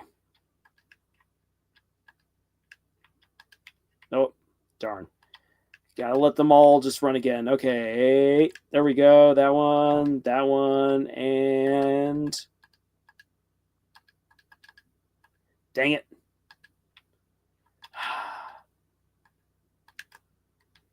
Okay, there we go. Got through. Traffic. Let's see. What does Susie have to say about it? It's an advertisement for a giant Ferris wheel. What do you think, Susie? Do you want to ride the Ferris wheel with me later? Whoop-a-doop-a-doop. Let's see here. Any more Spamton stuff? Ah, you three look together. How about some marriage shoes?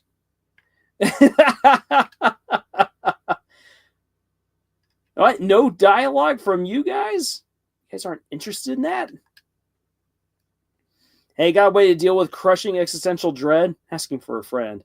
A friend that looks and sounds exactly like me. They're talking about me! So nothing quite so different there. But we shall continue on our quest because I must get that moss. Oh yeah, boxes. This is what it's about. Ah, they destroy. I can't traumatize them with the nipples. Queen told us to take out the garbage. I'd never seen a garbage that big before. It was a horrible statue, but the execution was very good. I would give it 2 stars, one to cover each of the nipples.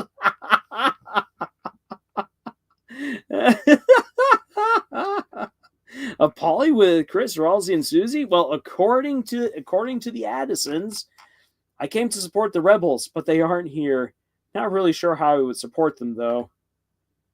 Now we can't get the sweet, sweet music. All right. Spamton, no idea who you're talking about. Oh, is that what we're the hottest tea shop? Hot, 50% off. For flavor, choose your own flavor. But if you don't choose a flavor, who will? Well, that's what this is. So now we're gonna have some fun. Okay then. So let's see here. We're gonna give the Chris tea to Susie. Hell yeah, apple juice. Don't drink it so fast. Oh, because she loves that apple juice. Now, let's see what happens when we give the Noel tea to Susie. Hell yeah, eggnog. Don't drink it so fast. So she's enjoying it. She's enjoying it either way. Eggnog and apple juice. Nope. We are not wasting a revivement. Okay. This is the hottest tea shop. Hot. Choose your own flavor. We are going to buy a Susie tea. Okay, here you go. Susie tea was added to your items. And we're actually going to get another Susie tea. Okay, choose your own flavor. Because I want to see what happens when we give Susie her own tea. Susie tea was added to your items. Alrighty. So, Susie tea on Susie. This is tea? And to Chris. Stop looking at me. They seem into it. Oh my. Okay. We are going to get, now for our inventory, we're going to have a Chris tea. And we are also going to get a Susie tea. Yeah, I know I just burned through a whole bunch of money right there, but it's worth it. It's worth it for the shipping information. Okay, here you go. Susie tea was added to your items. So totally worth it. All right. We are going to take care. Everyone treat the enemy with tender, loving care. All the enemies felt great. They're great. Oof. Didn't mean to fly into that. We're going to spare. We're going to spare and defend. Make ourselves some good money.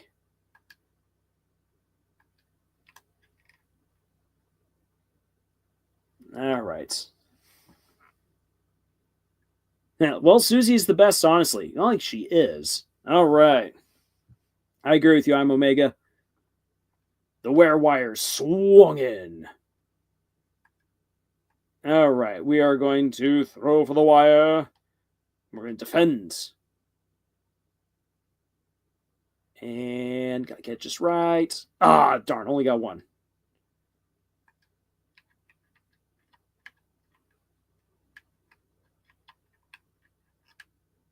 All right, building that up. Okay, we are going to throw the wire, and we're going to use magic. We're going to pacify you. There we go. The wire was greatly loosened.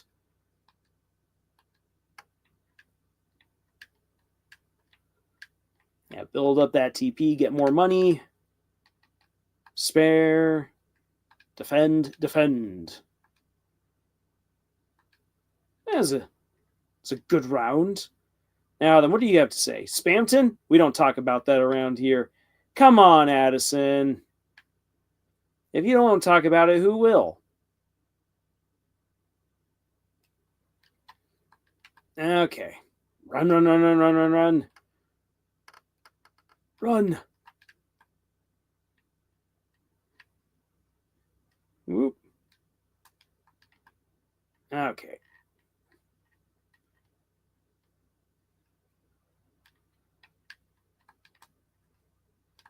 And come on, Chris. Don't slow down. Ah! Dang it.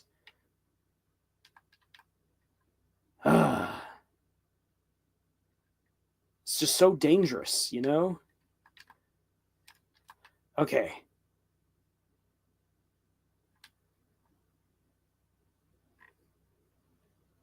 Come on, come on, come on. There we go. Woo! Get into the moss. Susie just yoinks Chris at an enemy. It is the best attack. I agree with you, Arts. Game over. Do, do, do, do, do, do, do. And there goes the Undertale bit. And now for the moss. You found the moss! Your title was upgraded to Moss Finder. Heck yeah, I didn't know there was moss here. It's totally uneaten, too. Wait a sec. Chris? Were you saving this for me? And the change of music.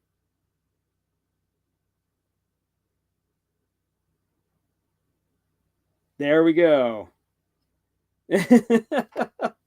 A playful, flirtatious music. Heh. Guess even you've got your good moments. It is such a tsundere quote thing right there to say. You ate the moss together. Huh? Moss, there's not enough to eat. The room between. There's a room between. It's a dumpster. Seems like there's a pillow inside. All right, let's see if we can get that room. I want that egg.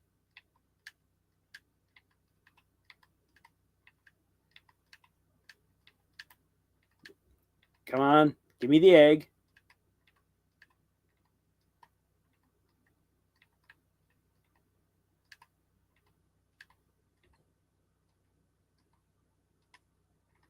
Do. All right, everyone, welcome to the part where Lars just loses his sanity trying to get to the egg room. I want that egg. I'm just happy that Susie and Ralsei just roll with this. Come on, give me the egg.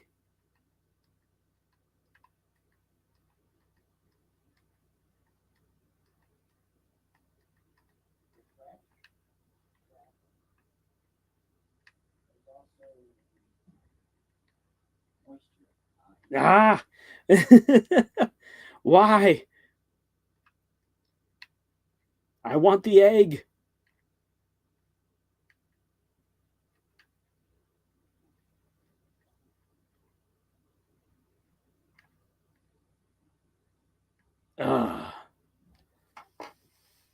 Let's see here. By any chance, do we suddenly just somehow have... Nope.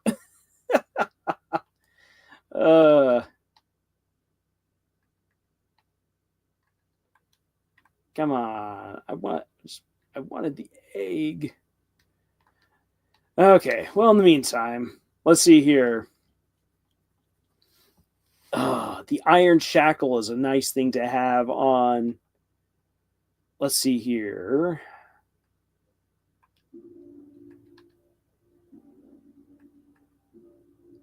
Tough bracelet made of green wires and start. Let's see here.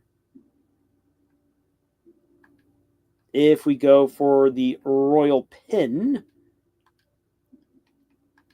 and we will hit Gray's area. We'll use the big shot bow tie. Can I have suspenders? All right, so a little bit of an upgrade. All right, if I don't get the egg here real soon, then I'll just move on. Because I really want that egg.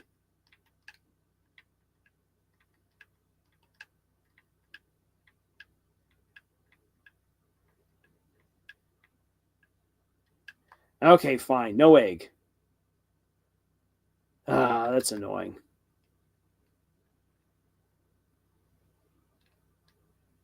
Whoop, wrong ways.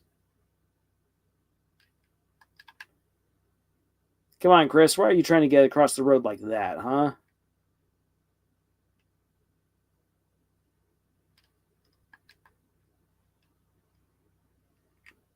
All right. Back this way.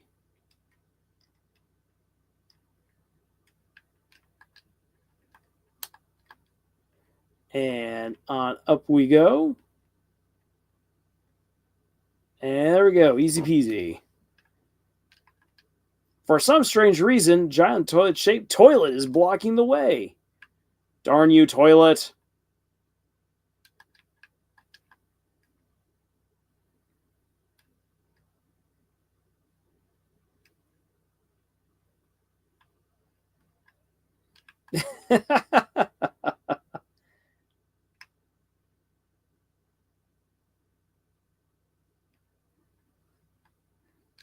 Okay, fine.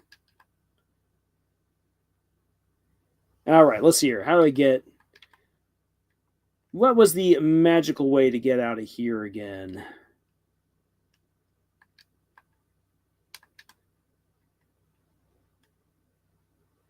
So come on down this way. Nope.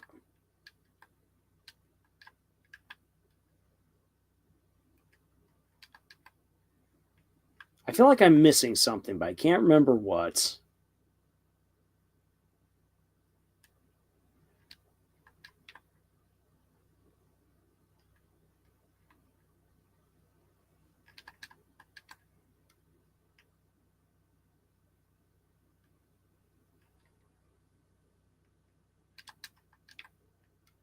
Do. I am so confuzzled at the moment.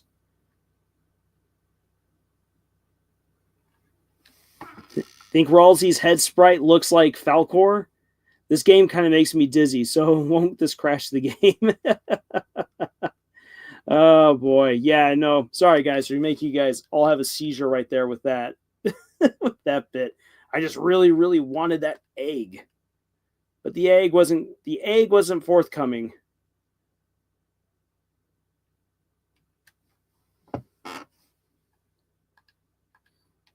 All right, throw time. Defend. Ah, dang it. I'm just so totally off. This does not bode well for a boss fight later.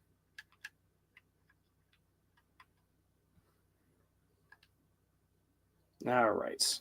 We are going to throw Zawaya. And we're going to use Pacify on you.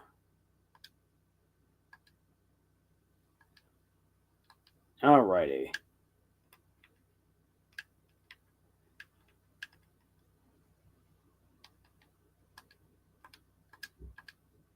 We shall spare. And you know what? We're going to give Ralsei a little bit of healing prayer to himself.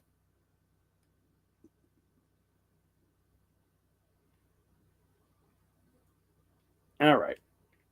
Well, I got the moss, which was one of the big things I wanted. So on our way back to Spamton.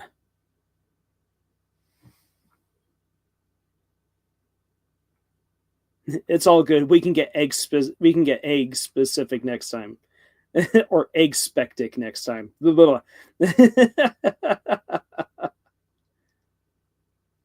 Yeah, I'll get the egg in the next run. Oop, nope. Turning you off. There we go. Getting you, and getting you. There we are. Crossing the road, nice and safe like. Remember, kids, to always look both ways before crossing the road.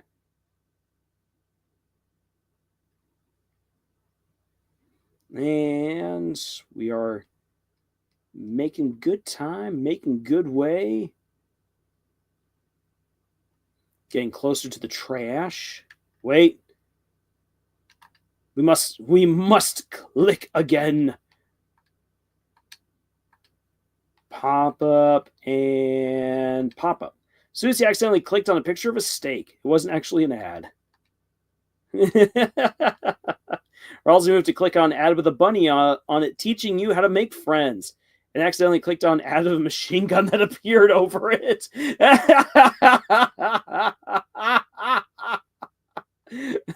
I love it.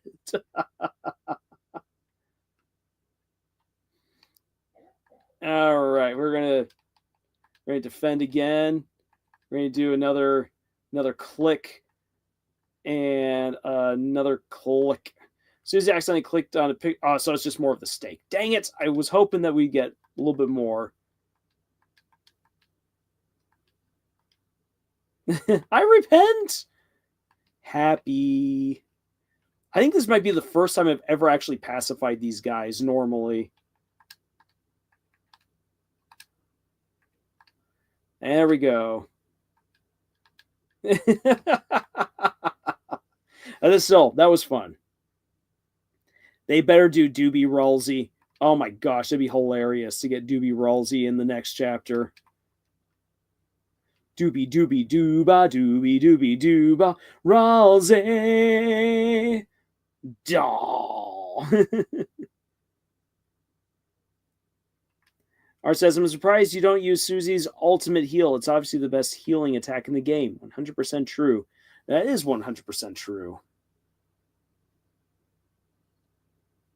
I just have to build up the TP for it a little bit more. Okay, here we go. The door is unlocked. Go inside. What? You want to go in by yourself?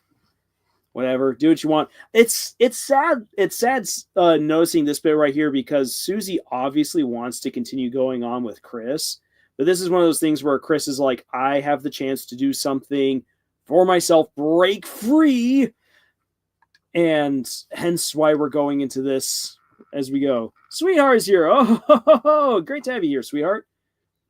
Hey, it's me, Spamton G. Spamton. Talking. Let's make a deal. Let's talk about your fear. What are you afraid of? According to the Encyclopedia of Being Afraid, there's nothing to fear except...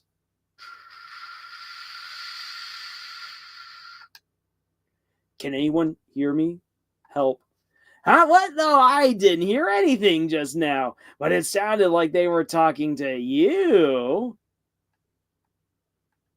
The night. Speaking of communion, Chris, did you know that the night... No, I'm sorry. Sorry, I didn't mean to... Freaky. Too many execs vacation days? How about you? I used to be nothing but the email guy. Now I'm the it burns, ow, stop, help me, it burns guy. Amazing at this amazed transformation. You too can have a communion with unintelligible laughter. Soon I'll even surpass that damn clown around town. But unlike him, I'm going to shoot for the sky and get onto the path to the big one. I'll get so. Hyperlink blocked. Me? Friends? Chris, you and me are already friend request accepted. We don't need anyone else. We don't need ESOLs or CRTs. We don't need any man, woman, or child at half price. We don't need Mike. Oh, Mike. Chris, don't believe anything you see on TV. That man's a criminal, I tell you. A criminal. Me? Friends? Chris, okay. Already got that. You don't need a man? Mike. Our deal. Chris, you little sponge. I knew you'd come here on a Saturday night. After all, you want to be a big shot. But how can you be? Listen, in the deep abyss of Queen's Mansion, A great deal is waiting. A limited time only. A heaven-piercing, workout-ready body is designed by the classics you've come to expect. Copyright 1997. Chris, that little nipper is our one-way ticket to make you big. Make me big. Before you know it, we will be taking a ride around town on our special Cungardero vacationing in burning acid while you soak in the hyperlink blocked. But Chris, don't breathe yet. The way is locked by high-quality encryption. You will never get inside. Wait, Chris, look! Here are those balloons! You are the 1,000th customer! As a commemorative ring, I will let you buy Keygen from me at the low price of... What do you think? It's such a steal. I'm leaping myself. Take this deal and you will die. It's that good. Buy the Keygen from me, unlock the basement, and get that empty disc. Okay. See Spamton K LLT Jebel. Hint at Des. Arts, tell me, what was the hint at Des? I absolutely missed that. Oh, this guy's unsettlingly up close. Okay, let's see here. We go to the buy. So there's the S potion. Get that chromer nice and low. Let's see here. Get me that good chromer. I should have gone for the 69. 60. Wait for it. Okay, we'll do that. Storing up for the winter with the S potion. The big one. Cuts anything to pieces. And there we go. Delicious chromer. All right. Oh, dang it. There was the 4 chromer. All right. Let's see here. Nope. What? You were so close. I know I was. So close. There we go. Ah, dang it. I want to get that good cheap price. Dang it. Why am I not getting it? There we go. We'll go for the 59 chromer. Delicious chromer. He shot bow tie. Oh, we are going to run away. Hurry up and buy. Let's see what happens when we go to buy more. Oh, it's just more of that. Okay. We're going to escape. Mansion, basement, find it. What kind of creepy stuff were you buying anyway? Nah, I don't even want to know. Yikes. She said she hoped if it was candy, you'd share it with her. Shut up, Chris. Let's see here. We got the Keygen. Oh, dang it. We're going to have to... We are going to have to go to our storage.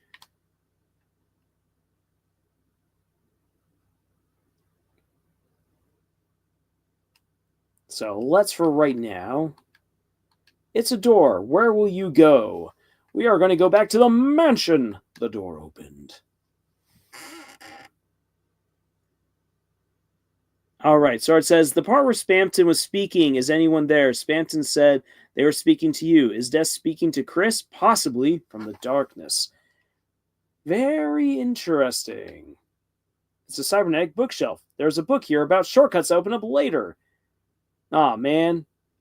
Well, we shall save with everything we've got. And now let us continue on into the mansion. I see you have escaped from my room units. Who can blame you for wanting to see my glorious mansion? You won't want to take your eyes off this beautiful art. We're not here to look at your stupid pictures. Oh, it was not a recommendation. It was just a warning. I was just warning you, LMAO. Oh, I forgot about that.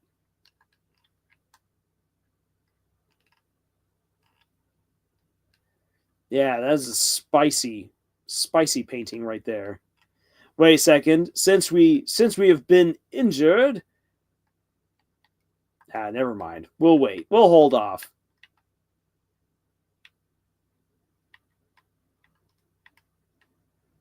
Right there in the middle. There we are.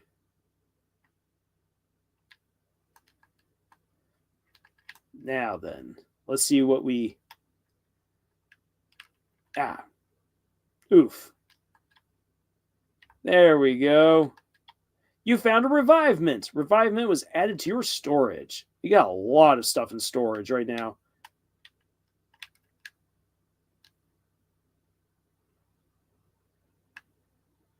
Okay. Let's use the spaghetti code and heal ourselves up. I'm not wearing it. How sweet!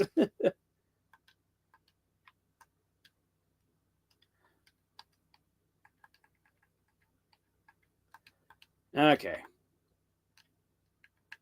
There, that got shut off, which is great. Now, I know you are all loving my mansion, but we have a few rules around here you have to follow. 1, wipe your shoes. 2, have fun. 3, respect the pottery. 4, have fun. 5, list entry duplication error. Now, and I know what happens when you break this, but I've always broken these each round, each time I've done a playthrough, so I am going to try to not break any of the pottery this time around. I know, very hard. Oh no! Alright. Act. Swatching. We will warmify you. And we are going to half warm you. We're going to do defend. Talk about the color of the summer sun shining on a beach ball. Swatchling's color got a lot warmer. It's now yellow. Susie mentions explosions. Swatchling's color got a little bit warmer. It's now orange.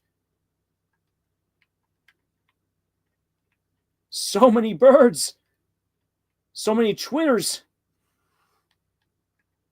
Let's see here. We are going to defend. We are going to have Susie do the half warming. And we're going to defend again. Susie mentions explosions.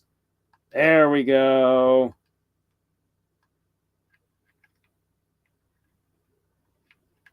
It's like I'm dodging Elon Musk.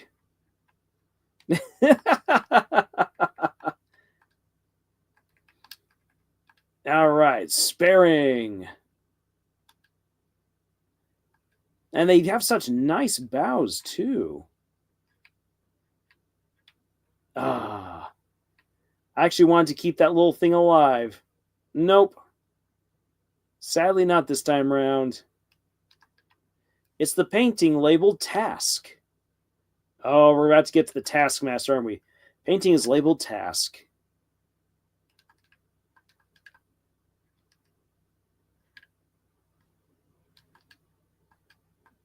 Timberly.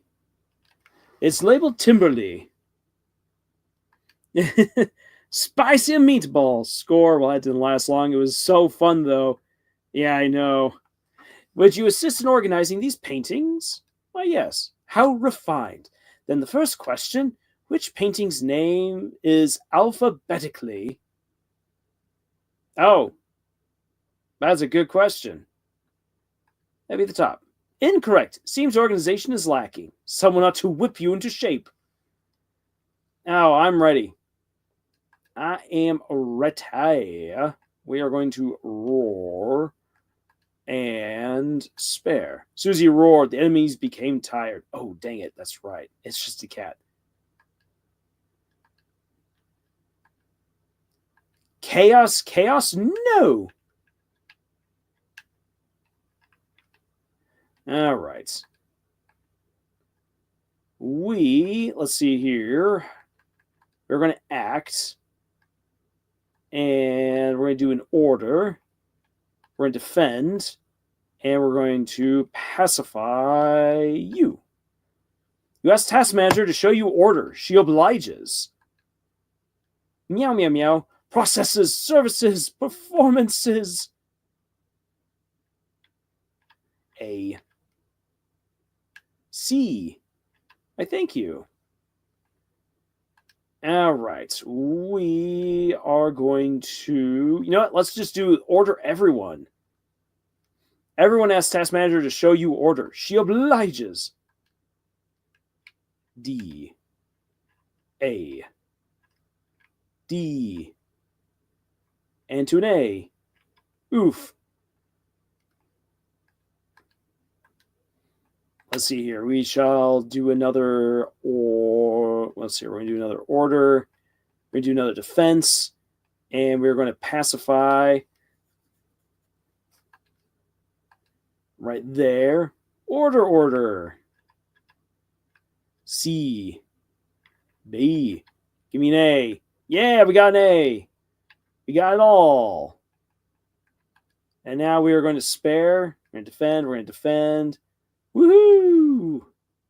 And made a lot of money in the process. I feel rich.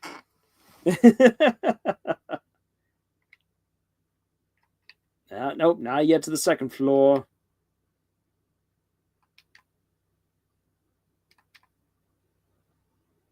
And up we go. Yeah.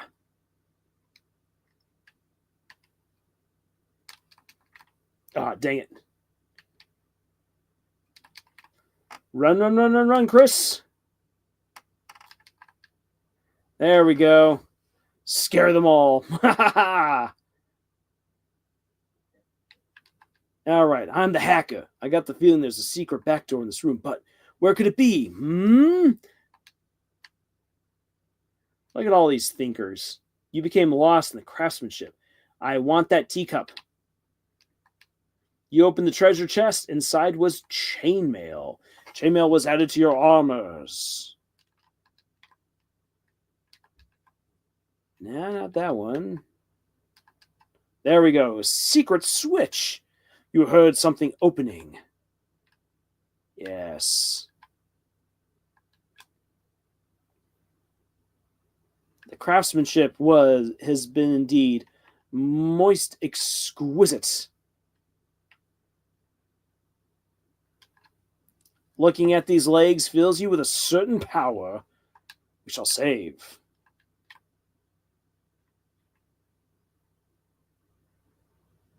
And unlock. Chris uses the keygen. Chris, you want us to stay here? And Susie's getting a little bit upset with this at this point. Sure, whatever. Me and Roz will have fun without you. Trust me, Susie, I want to have fun with you as well. But this is all for the Spamton run. Keep on going.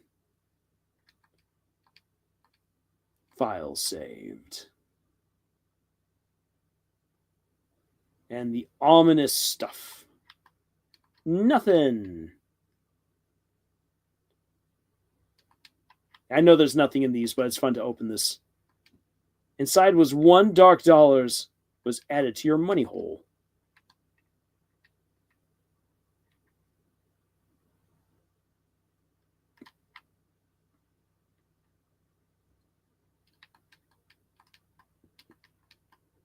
Well, let's see here.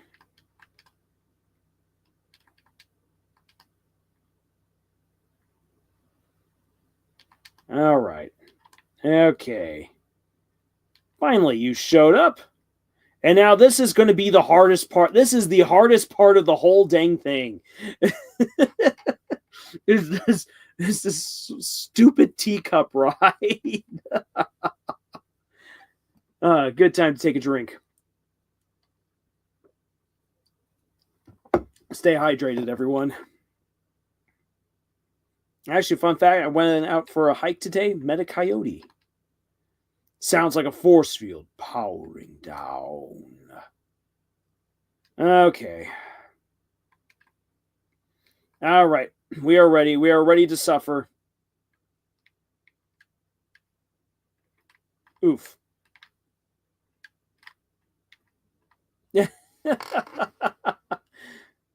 Oh, man. So surreal seeing this here in the bleak basement.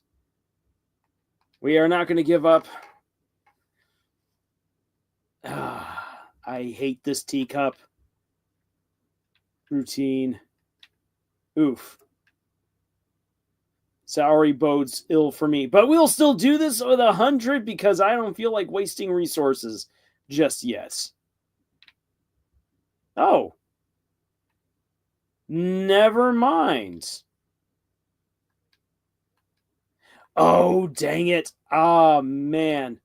Nope, still got to go through with it.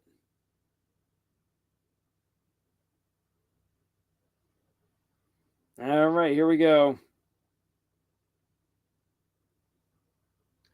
All right, down we go, everyone.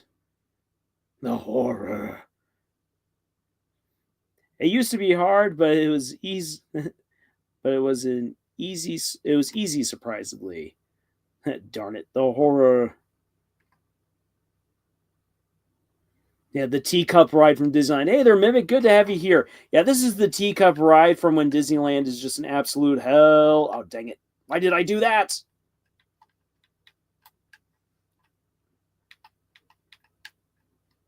Oh, dang it. Why am I doing this to myself?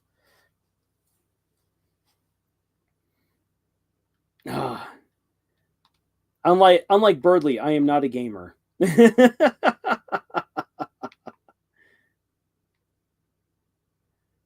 All right. Down we go again.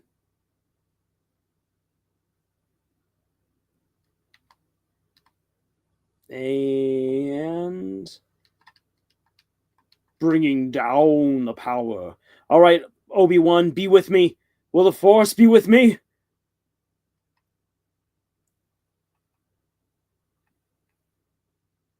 Dang it.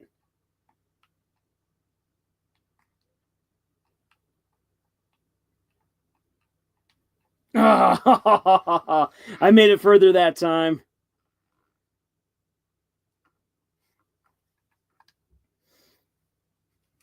I like to see the completionist try this one. No, he's not doing much these days. It's just kind of sad. I want you guys to all keep me straight. Should Camille's Harem ever be large enough to do a fundraiser, all right, we will do our absolute best to get that money to the proper charities immediately. No, none of this flim flamming. Oh, dang it! All right, there we go. There we go. Ah! Oh, made it this time. Third time's a charm. All right, yeah, what happened with completionist was a tragedy. Yeah, it's just sad to see because I like the guy. But yeah, no, if you're going to run a charity, please, I think you need, if you yourself are going to run a charity, you need to be in the right spot to run it. So that way the temptation isn't there. And you need people to keep you honest. It's just, it's sad to see where it all went. So, yeah. And I'm not going to harp on the guy. He's done the damage to himself. There's no reason for me to rehash that. There's something shining inside the old machine. Take it? Yes. The empty disc was added to your key items. Now I've got to go put Spamton into the disc. Damn you, teacups. Yes. Oh, those teacups. So frustrating. But it'll all be worth it for the secret boss fights. Let's hope that the teacups aren't indicative of what it's going to be like. Yes! Come on, Susie, give me my glasses back. Ooh, look at me. I'm a big dweeb that loves homework. Come on. Fine, take them back. Susie. Thank you. Oh, Chris, everything okay? Whatever, let's go. I want to tell you guys, but I just got to do this for the story. Again, looking at these legs fills me with a certain power. I will move. I will continue on. It's a door. Where will you go? We are going to the trash zone. I went to the trash zone. Take it right out to the trash zone. Hey, it's me, Spamton G. Spamton. Let's do some talking.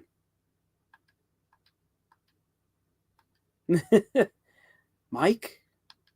Chris, don't believe anything you see on TV. Give disc. Chris, you did it! You funky little worm! You brought me the disc! Hachi mama, and I can feel that smooth taste already. Now, Chris, don't be greedy. Hand over the disc. Then we will transfer my hyperlink blocked. Then, Chris, after this is very, very important, go back and put the disc back where you got it. Do that, and you have my special guarantee that I will pass my savings on to you. Every big, every shot, every hyperlink blocked, all yours, Chris. So, what do you say, big shot? Warning, if you consent to terms and agreements, our store is permanently closing down. Transfer. Finally, I knew you would. Request accepted. Chris, here I go. Begin the transfer.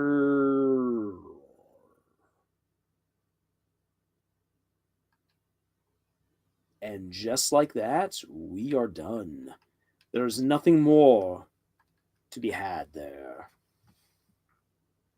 Feminine looking Ralsei. Yeah, Ralsei without his glasses. Woo-wee. Nick says, also, you guys on Camille's Harem have massive kind hearts. I'm sure you guys would succeed at having a successful fundraiser. It'd be fun to do one of these days, but I feel like we'll want to be bigger, so that way we can actually contribute something meaningful to whatever charity we would want to sponsor. A funny little guy was looking for you to the west. He was muttering something about deals.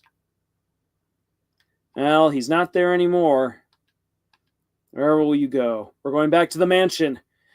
All right, everyone, here we go. This is going to be... Whew.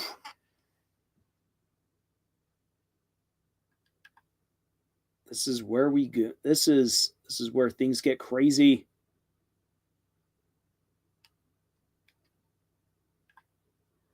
Okay. No more teacups. Instead, boss battle. Let's save right here just in case. And off we go.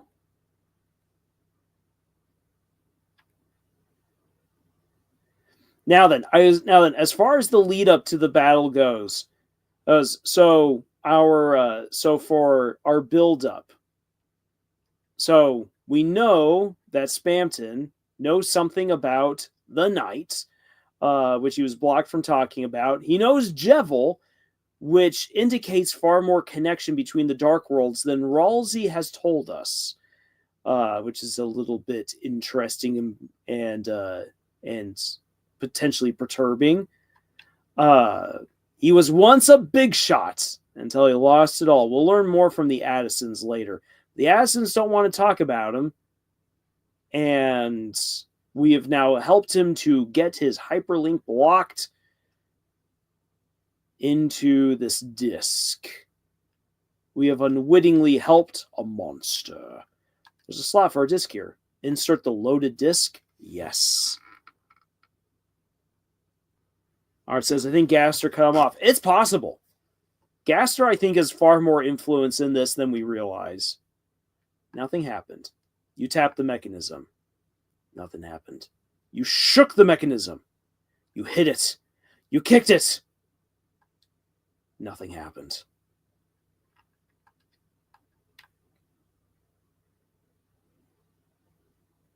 So,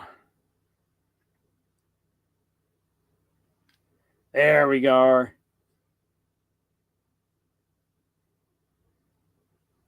Spamton Neo. Holy Congadero, do I feel good? Here I am, Chris. Big, bigger and better than ever. This power is Freedom! I won't have to be just a puppet anymore. Or so I thought. What are these strings? Why am I not big enough? It's still dark. So dark. Chris. That's right. You. I need you to be big with me. Very, very big. So big we'll stand tall and see past the dark, stand up with our heads in the clouds and look into heaven. I just need that little soul you have.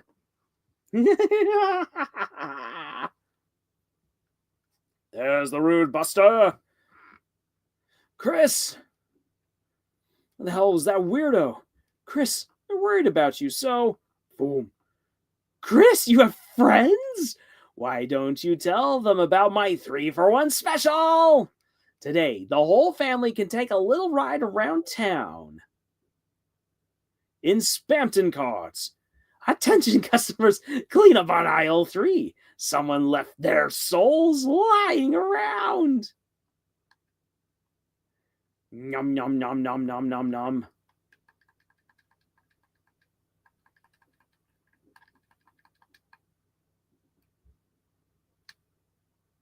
There we go. Chris, was that a big shot just now? Wow, I'm so proud of you. I could kill you. Heaven, are you watching? It's time to make a very special deal. Creamy as Bubba. Love him, though. It's time to be a big shot. Spamton Neo. We shall snap them all. Everyone snapped wires. Chris, isn't this body just heavenly? 3 times the firepower, 2 times the wire power, and best of all, flying heads.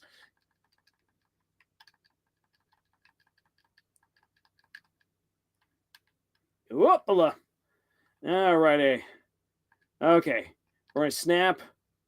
And we're going to have to do another snap.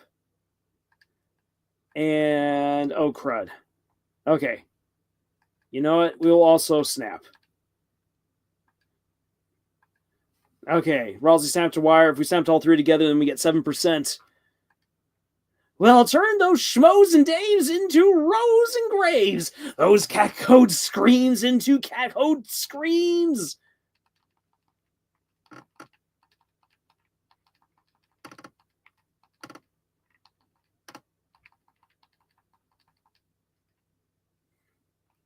Holy cow. Okay, let's see here. Snap, snap, and we're going to use an item. We're not going to use the spin cake just yet. We are going to use a Christie on Ralsei. Snapped a wire. Susie snapped a wire. Ralsei used the T and healed tremendously. Chris, don't you want to be part of my beautiful heart? Or did you need a little special tour?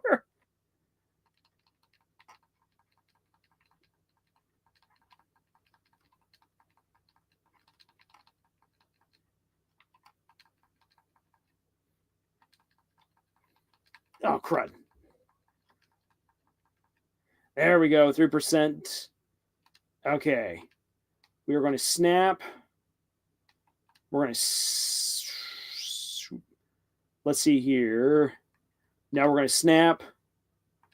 And we are going to use Heal Prayer on Chris. So we snapped the wire. Susie snapped a wire. And Ralsei cast Heal Prayer.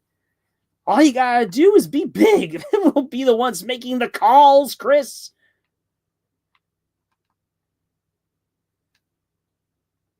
It's for you. Aw, oh, dang it.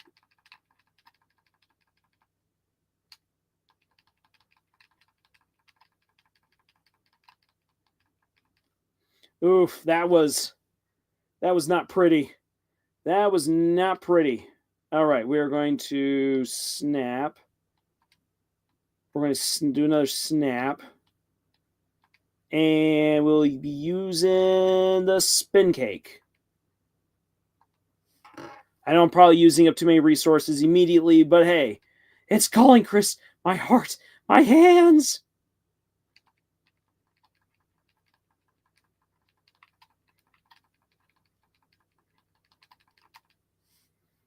Oh boy. Why is it that everyone always goes after a cute little fluffy boy? Okay. We are going to snap all. Everyone snaps wires. Chris, can you really look in my eyes and say no? Look at my eyes. Look at my nose. Look at my mouth.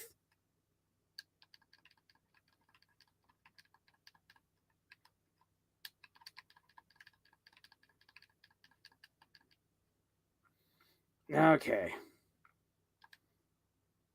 Let's see here. We're going to snap.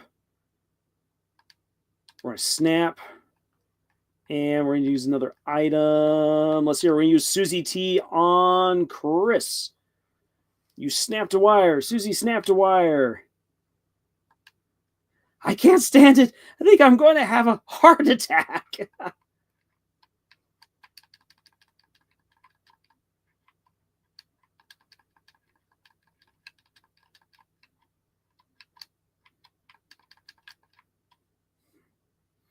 Alrighty. Let's see here. Now we're going to snap and then magic. We're going to do fluffy guard. You snapped a wire. Susie snapped a wire. Ralsei is defending you. Chris, I'll even give you a free value. Die now and I'll throw in 50 bullets for free.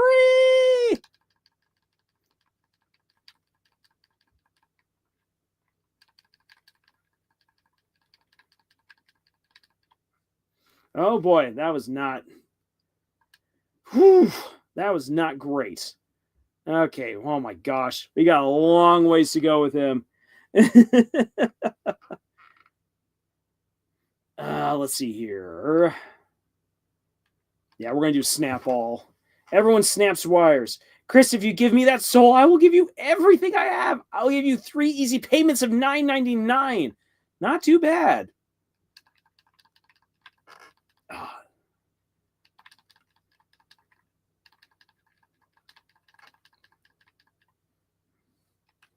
Alrighty then. We're going to have to snap. And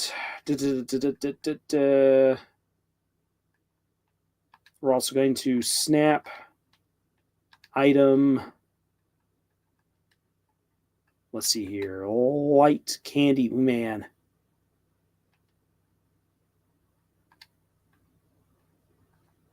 Let's see here. We're going to do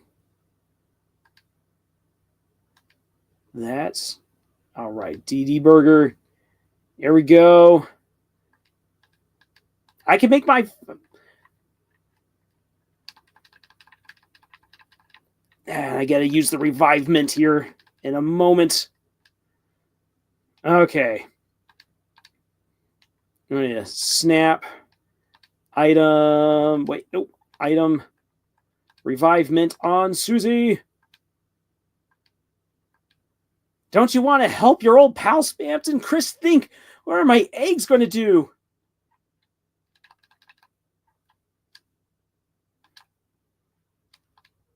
Ah, dang it. Say those. Ah, no, there went my little reviving guy. All right, Ralsei, I need you on up. Susie, use the revive mint. I can only kill you 50% faster than similar products or no money back.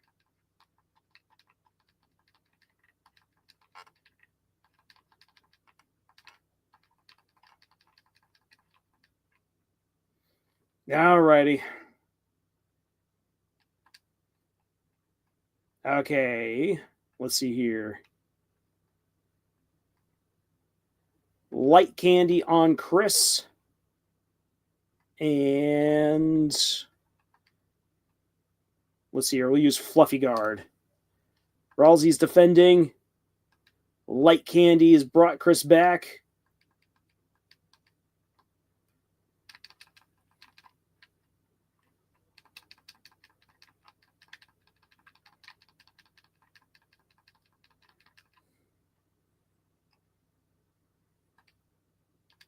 Let's see here. We'll just snap.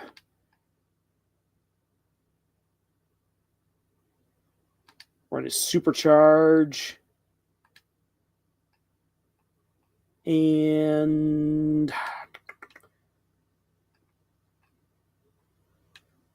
let's see here. We'll use the CD bagel on Susie. Even though Chris is probably the guy that we do want to keep on up, I want to keep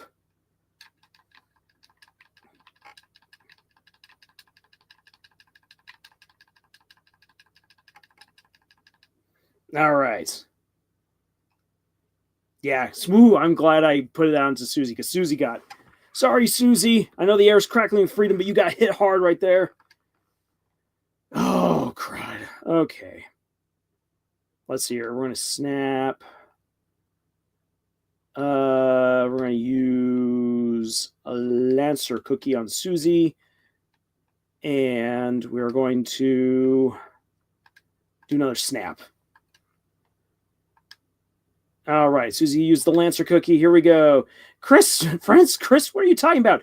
You don't need friends. I can make my hands into phones. Ha ha ha ha.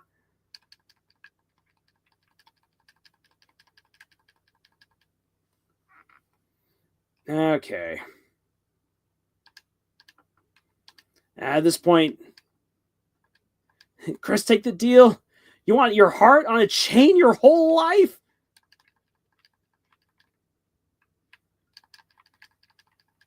Dang it.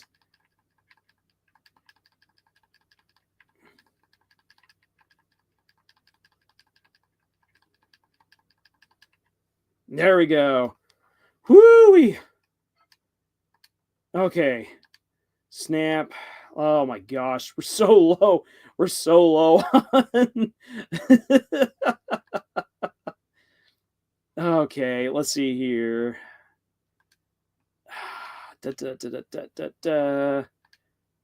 Dark Burger for Susie. Choco Diamond for Chris.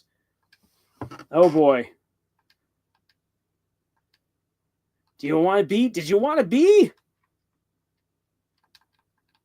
It's for me? Yeah.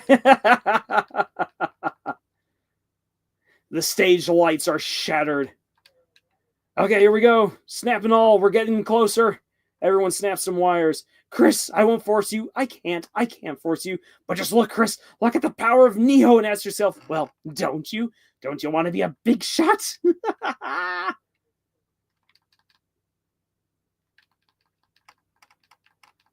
Dang it.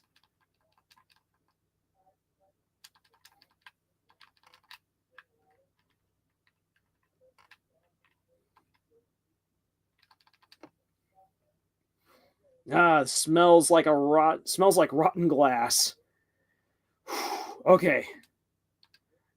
We're going to snap all. Everyone snaps wires. The smooth taste of Neo. Oh, no.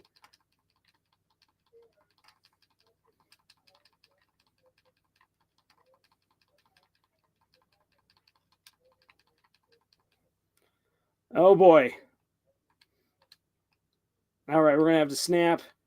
Item. Got nothing left other than the ultimate heal.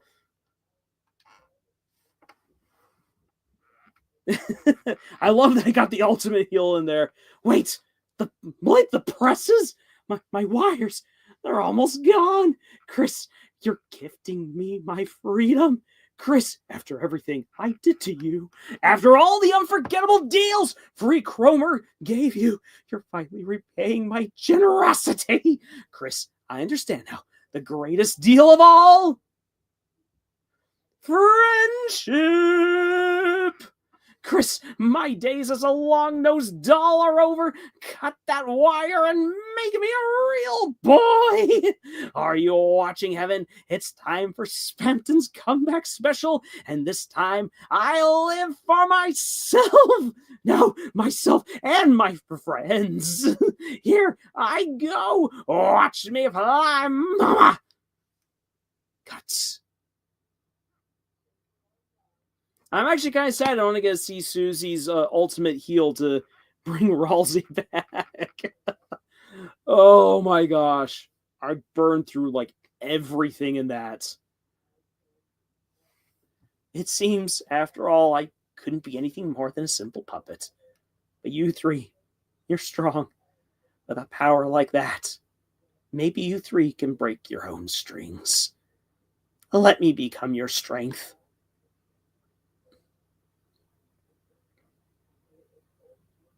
You got a shadow crystal, and you got deal maker.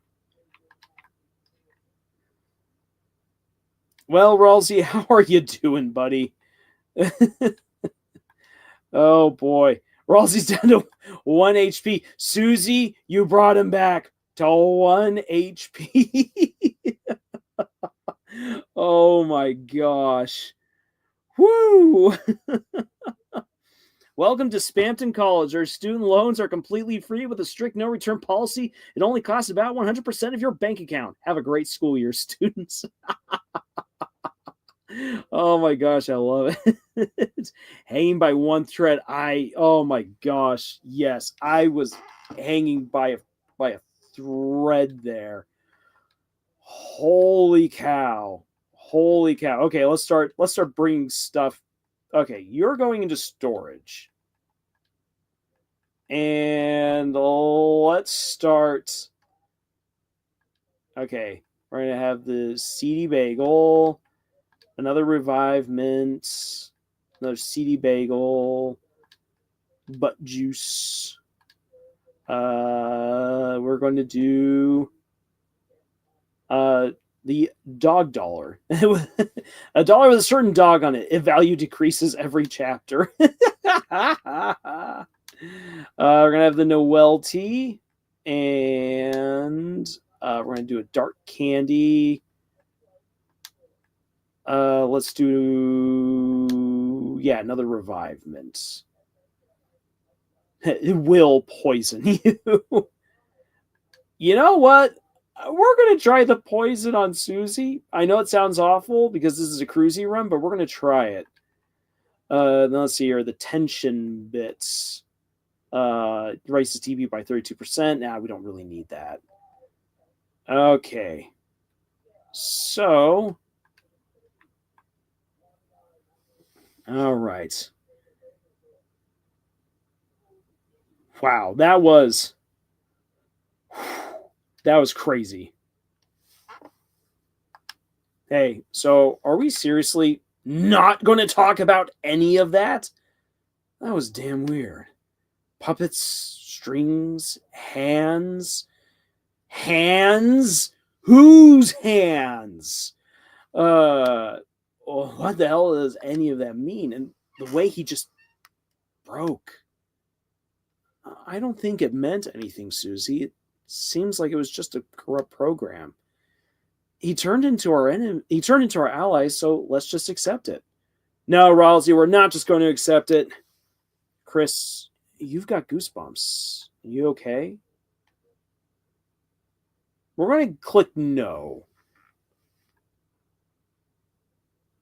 Chris, are you okay? You're yelling. There. Everything's all right. Don't think about what happened too hard, okay? Just take some deep breaths and think about something you like, something nice, something soft. I'll be right next to you until you feel better, Chris. Guess Ralsei's right, Chris. Whatever just happened, I guess, maybe it didn't mean anything. I don't know why you came here, but let's just be glad you didn't get killed, eh? Just tell us next time. You're going to do something stupid like this, okay?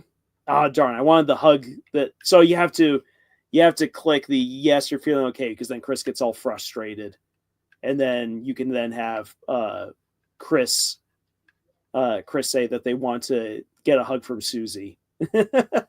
Darn, missed that little Krusie moment right there. But let's start cleaning up the Spamton stuff.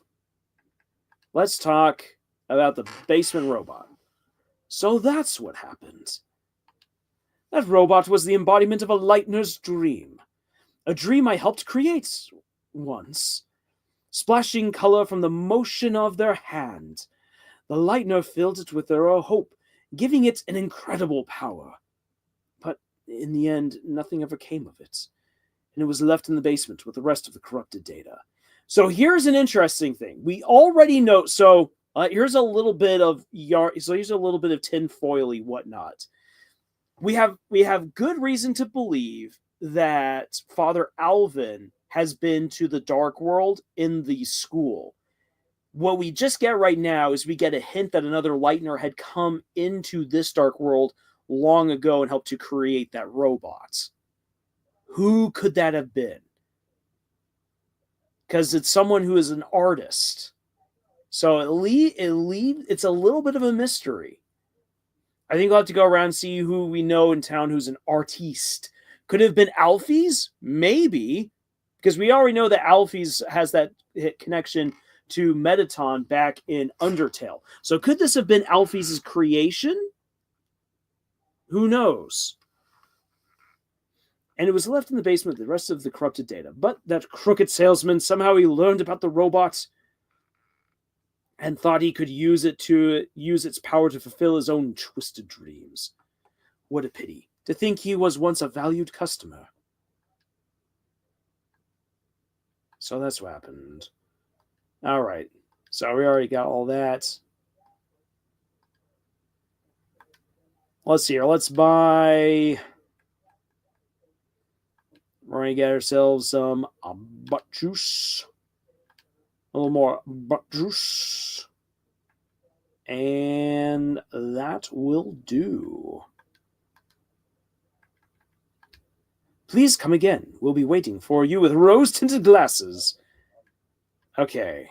So, let's actually... So, if we, for instance, if we go the route... let's see here. So if we try using chainmail, we'll actually not do too well. We'll lose. We'll actually lose defense. Well, actually, we won't really gain much in the way of defense, but we'll lose magic. I kind of like having some magic. No ability. So if we use Dealmaker, Dealmaker will boost up defense and magic. So let's see here. Silver card, royal pin. Let's do Dealmaker.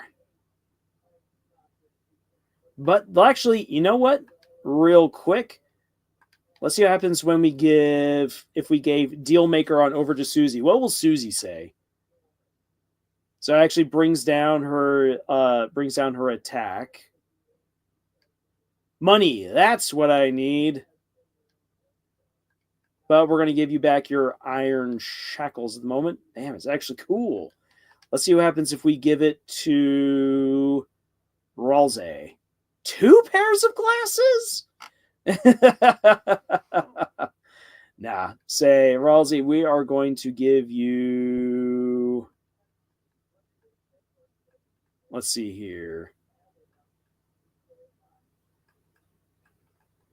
We are going to do the... Go back to the white ribbon. And... man. We're going to give Chris the Dealmaker. So there we go. We got the monies. Hey, Susie got your number. Susie ain't your friend. Look who took you under with 7 inches in. Blood is on your dance floor. Blood is on your knife. Susie got your number, and Susie says it's right. Whoa, Susie, we got to talk about this. All right, so let's go back and talk to the Addisons and wrap up Spamton.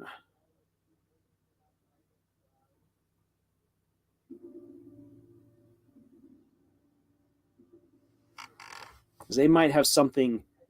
They might have something to say about all this that's happened.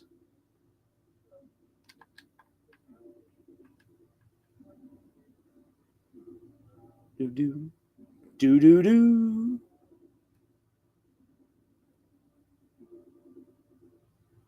Yeah, say don't worry. Well, actually, that's the thing. Since we already know that we won't get more than steak and rabbits with the clicking, like, it's almost not worth it. All right, action. We are going to get hit and defend. We'll use your service, friends. Ralsei encourage you to get hit by the ambulance. There we go. We got hit by the ambulance. And we shall now spare. We'll spare and defend. And make ourselves some good money. Oh man, look at that. 241 dark dollars. I wanted to buy something, but I think all of the shopkeepers went to the trash dump. Alright, back to the trash dump we go then.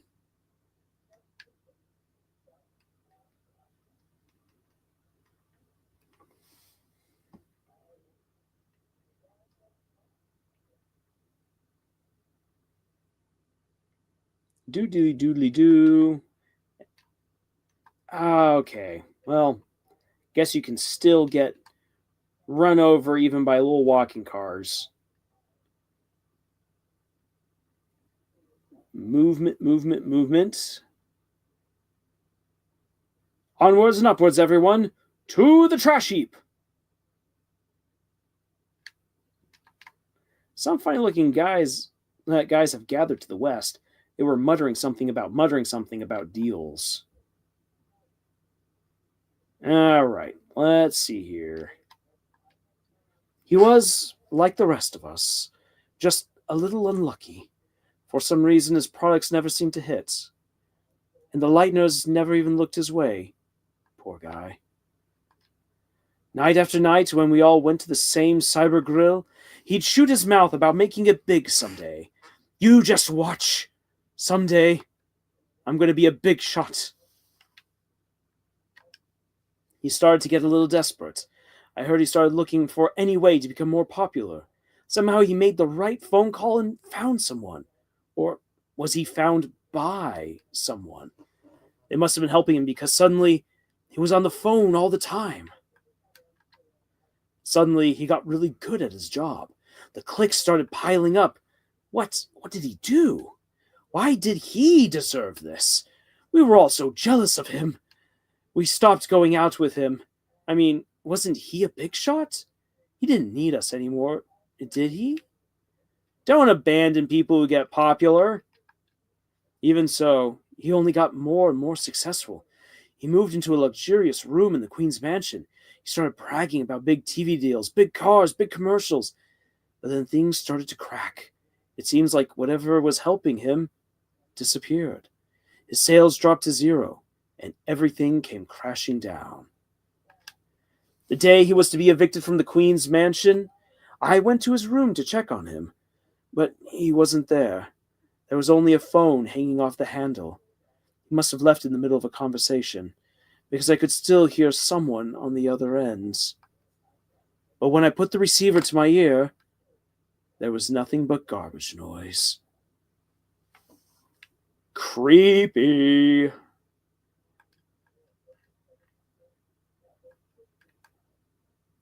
And there's nothing. So we finally got a little bit more about him. Someone helped him out. Is it Gaster? Is it the Knight? Is Gaster the Knight? Who helped him out? So someone was helping him. Whatever knowledge he probably got about the robot probably came from whoever was calling.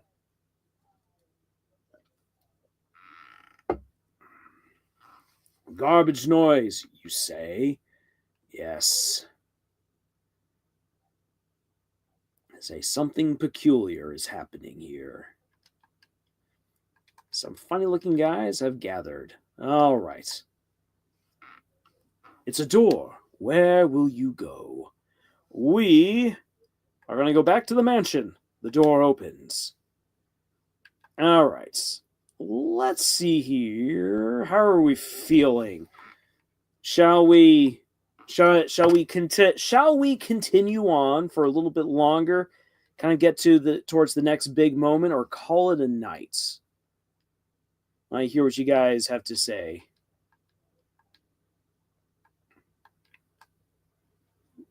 So I'll let you guys determine if we begin to wrap it up here or not.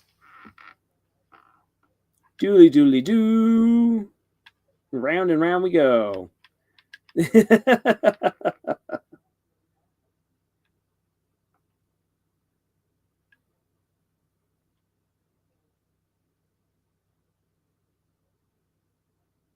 Say no word as of yet. So as I wait to hear from you guys, if you want to wrap it up here, or if we go on to the next to set up the next big story bit. So I'll just say, as far as the consequences of this fight go, so we've had the build up of the introduction to Jevil, knowing that there's other secret bosses, going back, meeting Spamton, after having that little battle, going back to him, making deals. We've come to learn about how this guy fell into hard times. This is basically his last gambit. And that Chris feels some sort of affinity with him as someone who wishes to get off of their string, get off of their chain. We get lots of good references to the fact that we as the player control Chris in that battle.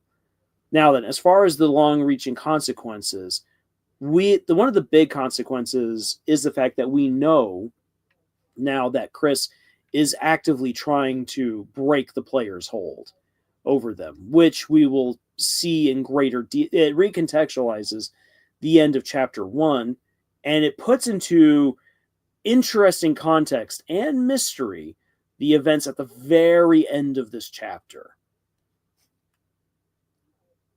So that's kind of those are already some of the consequences that we have of this fight.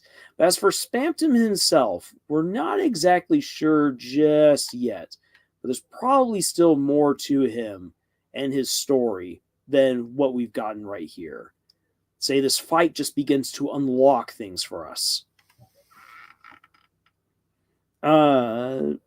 Speaking to Dorcas Daydreams, it's a quote from Michael Jackson's legendary song Blood on the Dance Floor, in case y'all were wondering.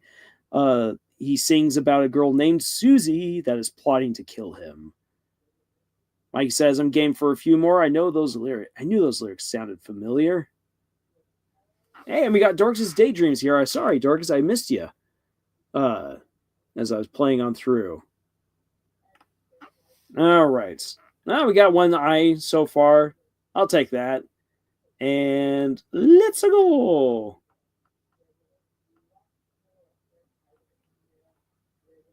Ah, look at that. Okay. So, second floor time.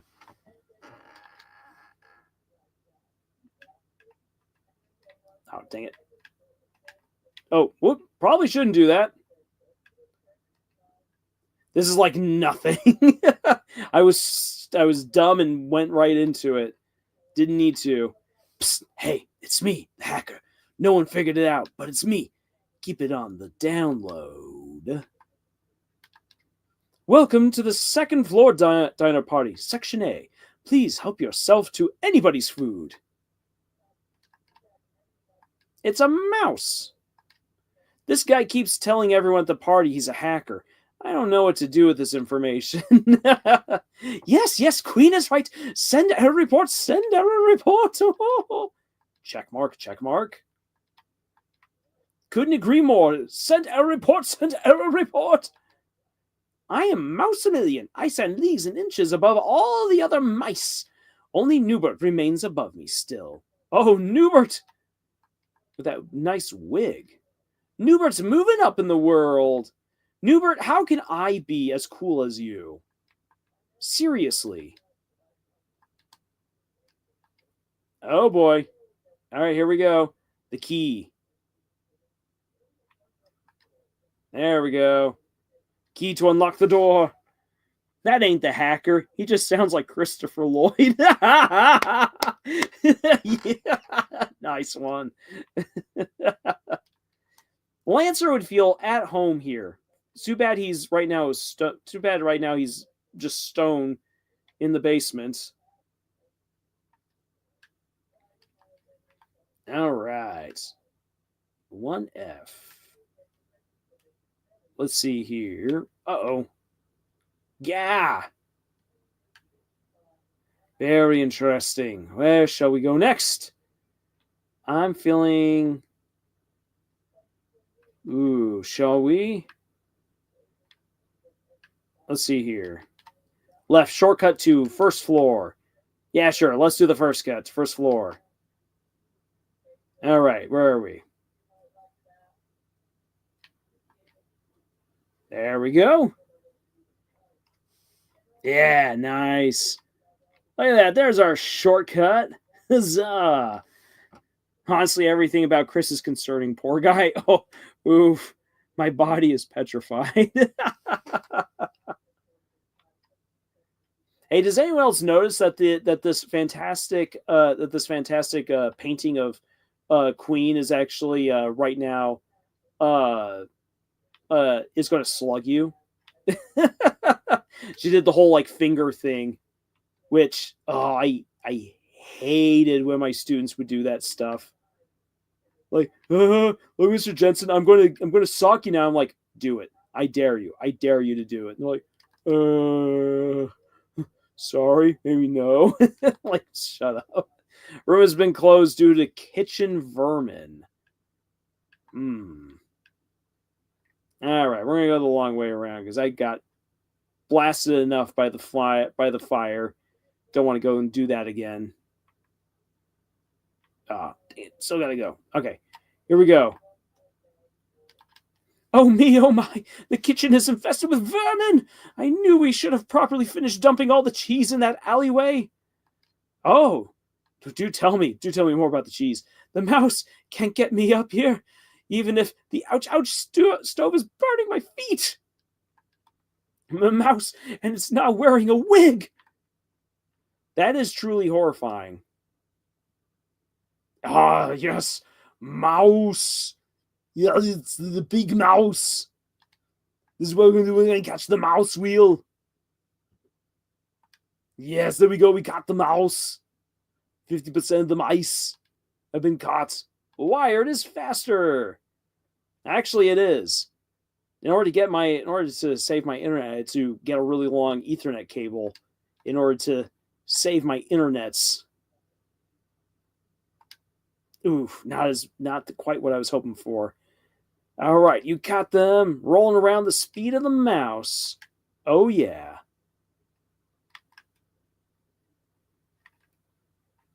Why, though? Why would you mice shoot that at me? All right, catch. Oof, wrong. That was not good. Mouse wheel reached 100% mercy, but it's still rolling out of control. Suddenly, we'll take care of it from here. Hey, thanks, Taskmaster. You won! Oh, fantastic. Thanks for the help. We'll open the East Dining Hall now. Ouch, ouch. How do I get down from here? Queen's making us prepare a massive feast for our upcoming guests. I wonder if people can really eat platters, though. I want one of these platters. Yeah. All right, getting around you. And around you. Past the explosions there. And now, oh, here we go. Here we go. Yes, he is still on the stove. I think he just likes it up there. Mouse de la vista, baby. Get the mouse. In one of the D&D campaigns I'm right now a part of, I play a Tabaxi wizard that I've been doing a Schwarzenegger voice for, because I'm like, you know what? You know, like no one expects a glass cannon wizard to beast out a buff voice like that of Arnold. It's locked. what's with this giant empty room anyway? Welcome to my extravagant dining bonanza. Only one of these delicious platters has the key. I am sure searching will be an addicting game of chance. How are we supposed to search all of these? Yep. Error results. Key not found. Did you mean give up?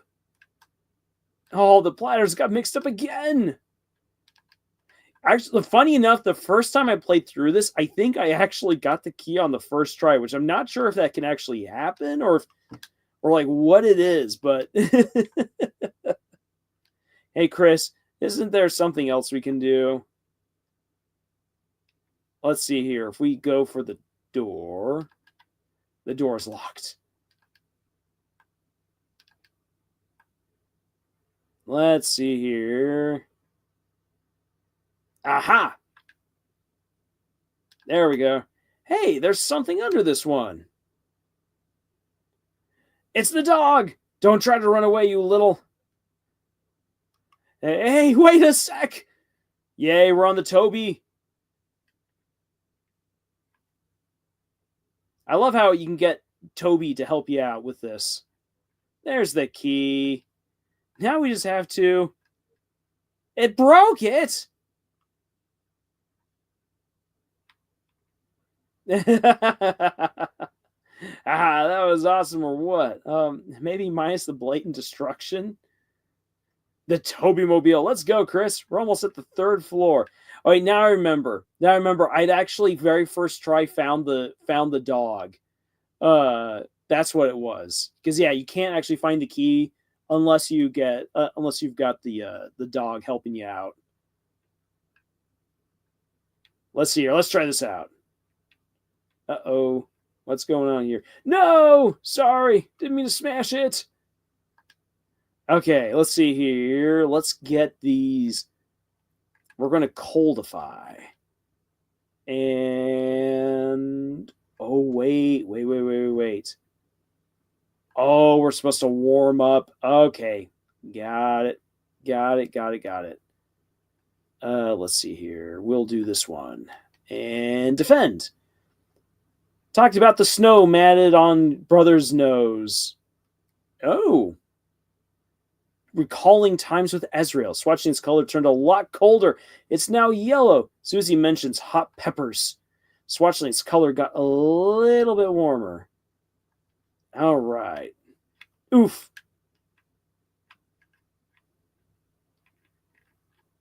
That was a bit much. Okay, you know what? Let's see here. We are going to warmify. Actually, you know what? No. We are going to have Chris. Let's have Chris use an item on Susie. Susie will half warm this Swatchling, and we'll then do another item. We're going to do the CD Bagel on Ralsei. Susie mentions lava. Swatchling's colors got a little bit warmer. It's now yellow. And there we go. Thank you. It feels so much more coordinated. Oof. All right. We shall spare you as well. And we're going to spare you too. And we've recruited enough Swatchlings that now they will come to our village. Not the Toby Mobile. I'm done. That's hilarious. The Toby Mobile. It's fun to ride in the Toby Mobile. Let's see here. What is in this room, I wonder? Ah, more of these.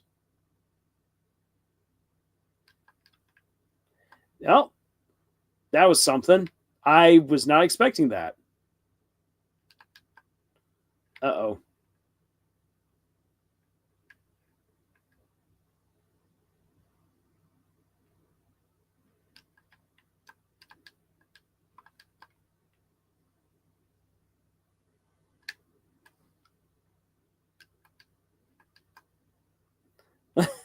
I don't know exactly what I'm intending to do with these flying saucers, these flying platters, but here we are. Yeah, shoot at me all you want. You're never going to... Well, never mind, you did hit me. Oh, I ran right into that.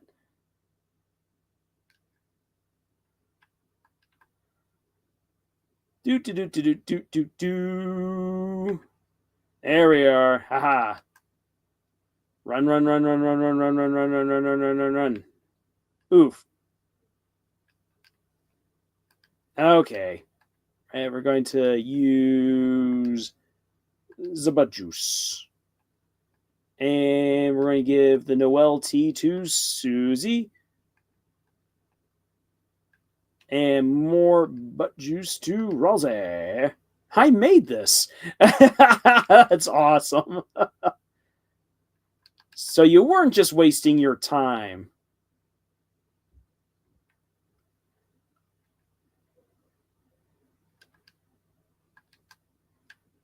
There we go. You open the treasure chest. Inside was glow shard. Man, I got so many glow shards.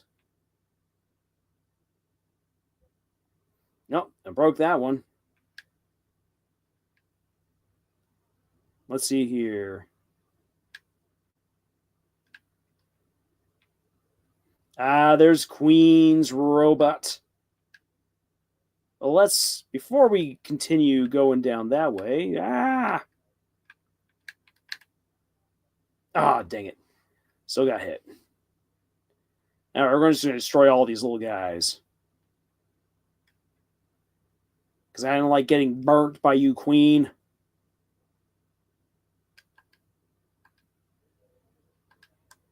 Nothing but platters. The Supreme Table. You won't be able to use this without the Throne of the Gods. Darn it. That's back over in Toriel's classroom.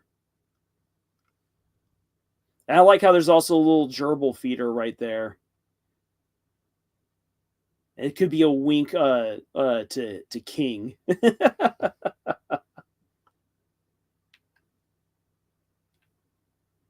There we go. Made it pass. All right, here we go.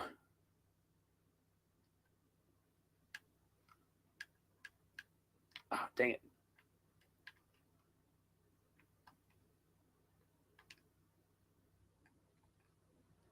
Oh, there we go. And got ourselves some nice hot chocolate or tea. Susie, how did you manage that? Bang boo. You'll understand. There's a book here about preventing backtracking. There we are. Chris, Susan, glad to see you arrived unwounded. Oh, really? Now let us hasten. Through here is a secret passageway to the roof. There we can rescuify Lady Noel. Okay. Let's go, Chris. Chris. Chris, you and your lackey distract Queen.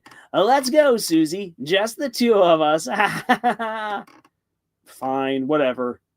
Oh, I see what you're trying to do there, Birdly, and that's not cool. That is not a good gamer move. Chris, do you think of me as your lackey? Of course not. Huh? Oh, you mean you think of me as more than a lackey? Yes. Susie has gone into a book hole with Birdly. You are filled with the power of book holes. All right. There's a book here about preventing backtracking. I see. All right, let's start getting some information. Not a very pro gamer move of you, Birdly. Yeah, no, you never steal a gaming bro's girl, never, or his dude, or her dude. Just you don't. Boingy boingy boing. Susie's me when I have tea or cocoa. The night created the fountain of this world. It might be even more powerful than Queen. For now. The Queen has been very interested in this video recently, where the night creates the fountain by its own hand. Well, it's that and Cyber City's funniest home videos. This is today's dinner entertainment. I've heard it's called The Birth of a Fountain. What an elegant name. It's a video of someone creating a strange pillar of smoke. There's so much smoke it's hard to tell who it is. The mystery continues to thicken like smoke and pea soup. All right, before we take the acid tunnel of love, the statue of Birdley is wedged in the toilet. You glance back at the bathroom door sign. The sign has a silhouette of a Birdley statue. Everything checks out. No problem here. Oh my gosh. Wait, when are they going to be done in there? Never, unfortunately. A giant lake of acid? Oh, you mean the free pool. You will learn to like it. You will learn to love it like family. Why do you have this? It's my mansion's energy source and fun to drink by. Yes, I'm confused too. How indeed. How indeed. Actually, oh, yep, no backtracking. I suppose this works. All right.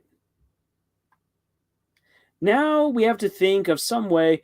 Wow, I'm so distracted right now. I mean, okay, I don't know how many of you have ever gone to something like, what are those little houses? Just tropical villas for my guests. That isn't that thoughtful. I don't know how many of you have ever been to It's a Small World, but this is an insane small world vibes. Get the banana, Chris. Chris is going to do what you're going to say. Oh, I am going to get the banana. That's okay, Chris. It's good for you. And the water there in that ride is also somewhat bad because of all the people who've done stuff to that water. Looks like we're coming up on a tunnel. The acid tunnel of love. So this is where we get some of the other big shipping moments between Chris, Ralsei, and then soon enough, Susie and Noelle. Huh, there's something blocking the way. Maybe we can find some way to get rid of this. Ah, yes, the puzzles. Which I'm so good at. There we go.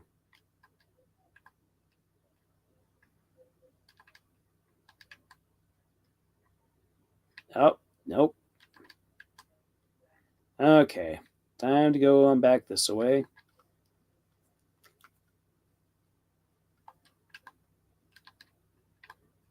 All right. So let's see here. Up this way. Nope. I'll come back around to you later. All right, here we go. How are we going to do this? Act. We're going to jiggle, jiggle. Jiggle, jiggle. You jiggled your body. Ralsei charmed the wire. Bzz, bzz, bzz, bzz. All right. Oof. I brought myself into a corner that time. Okay, let's see here. We are going to jiggle, jiggle, jiggle. And we're going to charm the wire. There we are. Aha! We are surviving and thriving. Oof, not quite. So we will spare, and we're going to do pacify on you. And everyone's happy. Yay. Except for Ralsei, who got... Sorry, Ralsei. You kind of took that there on the chin. You opened the treasure chest. Inside was revive dust. Ooh, I've forgotten what revive dust does. Revives all fallen party members by 25%.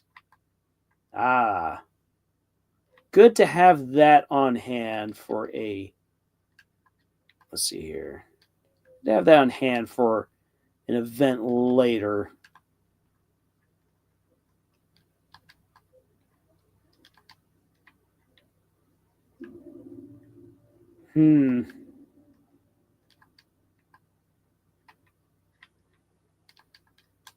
Let's see here. Let's try to solve this puzzle.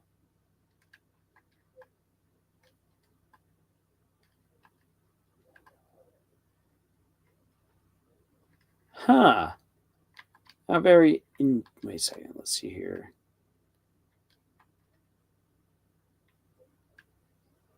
Okay. So... hold on a sec here. Puzzle time, puzzle time, puzzle time. Okay, got that. Oop. Got that. Get that right there. Oop, nope, I want that one off. Get that. There we go. Up, up, up, and away we go. Dear guests, please note our mice will turn at every crossing. Our vermin have been specially handpicked for higher turning rates. Are those dog houses? I wish. I wish we have little dogs that we could just pet. As far as honestly, I think both Susie and Uzi might make great friends and get along very well. Both of their names rhyme too. The duo of ultra-violent teenage angst. Yes, I like this. I really like this idea. The mice found $1. You didn't get any. Okay. So let's see here. We will... Interesting. Let's try this out. Into there they went. And... let's see here. We're actually going to put you back on up over there. There we go. Sounds like the bridge was raised.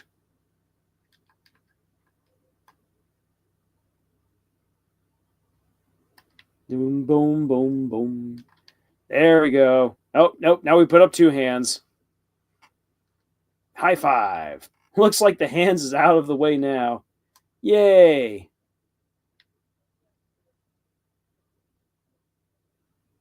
And wasn't that just so nice?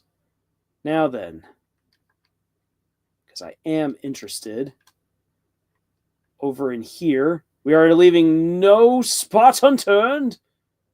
We are little looting gremlins. Oh no.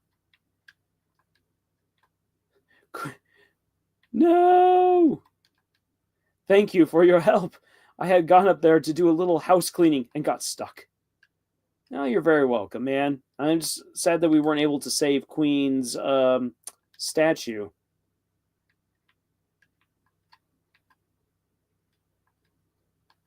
Oh, no. Well, gotta break it. I suppose we'll just have to let it go just this once. Nice. Well, we're making friends with everyone. I, though, still really wanted to save that statue. Talk about Rat Race. Yes. Which is a great movie. Rat Race is a ton of fun. Hey, our old Swan's doing a whole lot better. Let's go, Chris. Now, I know that, like, for instance, you got some people who absolutely love It's a Mad, Mad, Mad, Mad World, which I think if you've seen It's a Mad, Mad, Mad, Mad World first, there's probably a good reason why people like that one more. But Rat Race is just so hilarious.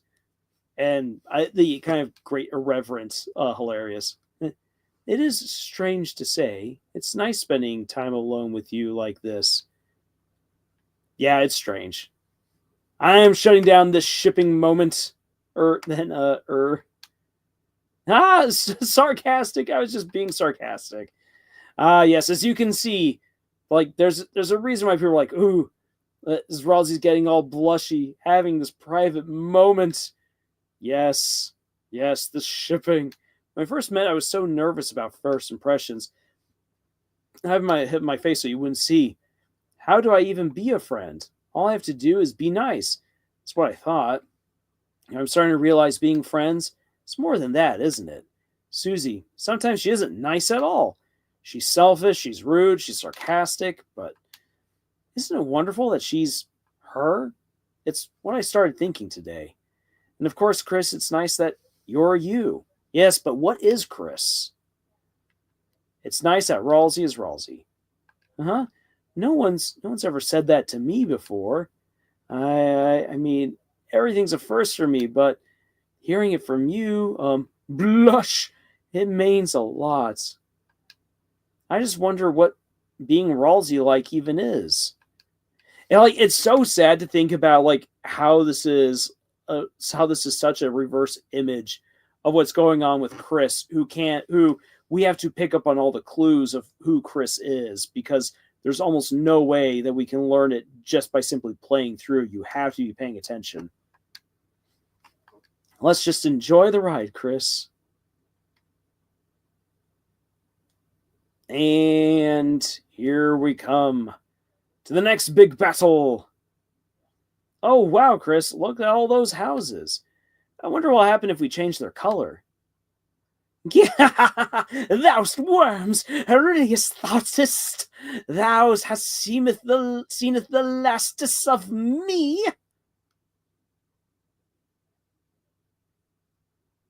Chris chips ahoyeth, landlubbers, thou readieth to visit Davy Jones Lucre?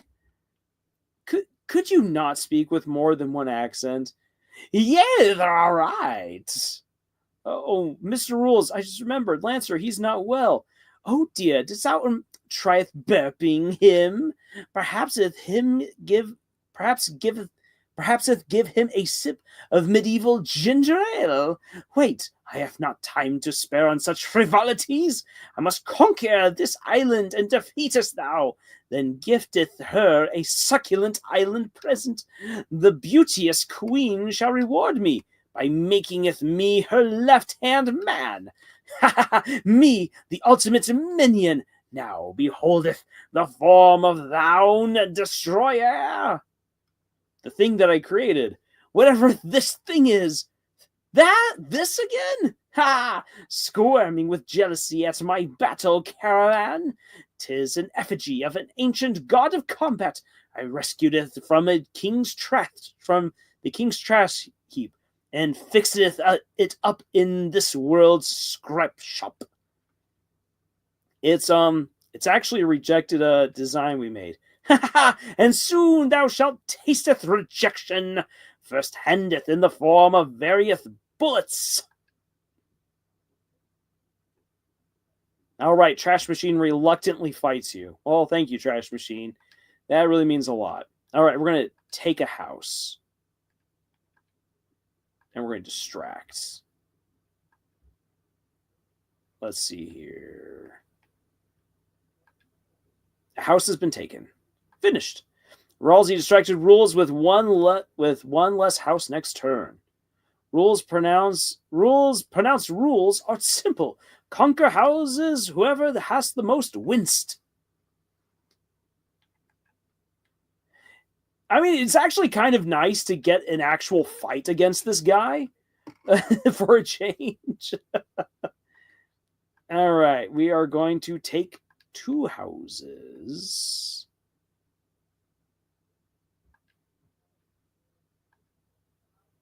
Let's see here. We're going to distract. There we go. Yeah, we're going to cut him off. Finished. Ralsei distracted, but it failed. Soon victory will be mine, and Queen will maketh me her left-hand man. And to think that this actually had that kind of ability. All right, we're going to take 3 houses this time. We're going to take, and we're going to take. All right, finished. Mr. Card, what happens if we win? Uh-oh. Oof, I ran right into that one. All right, axe. shall now take 2 houses. And defend. I like being able to box him in. Finished. Stop building of houses! I have to win!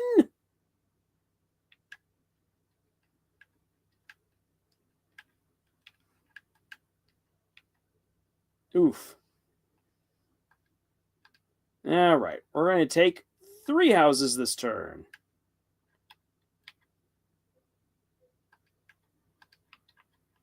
And then up here.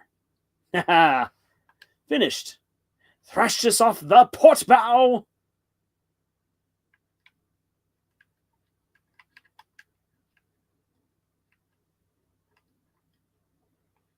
Alright. We're going to take 3 houses.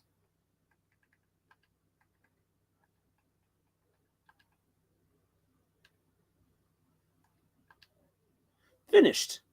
Go forth, my caravan. It seemeth the game hath been overed. What house doth thou what house doth you have more houses?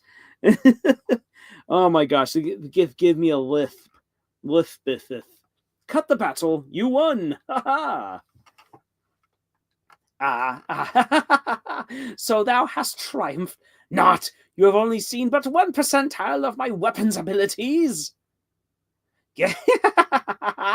Behold, Whams! The real power of rules card! Power.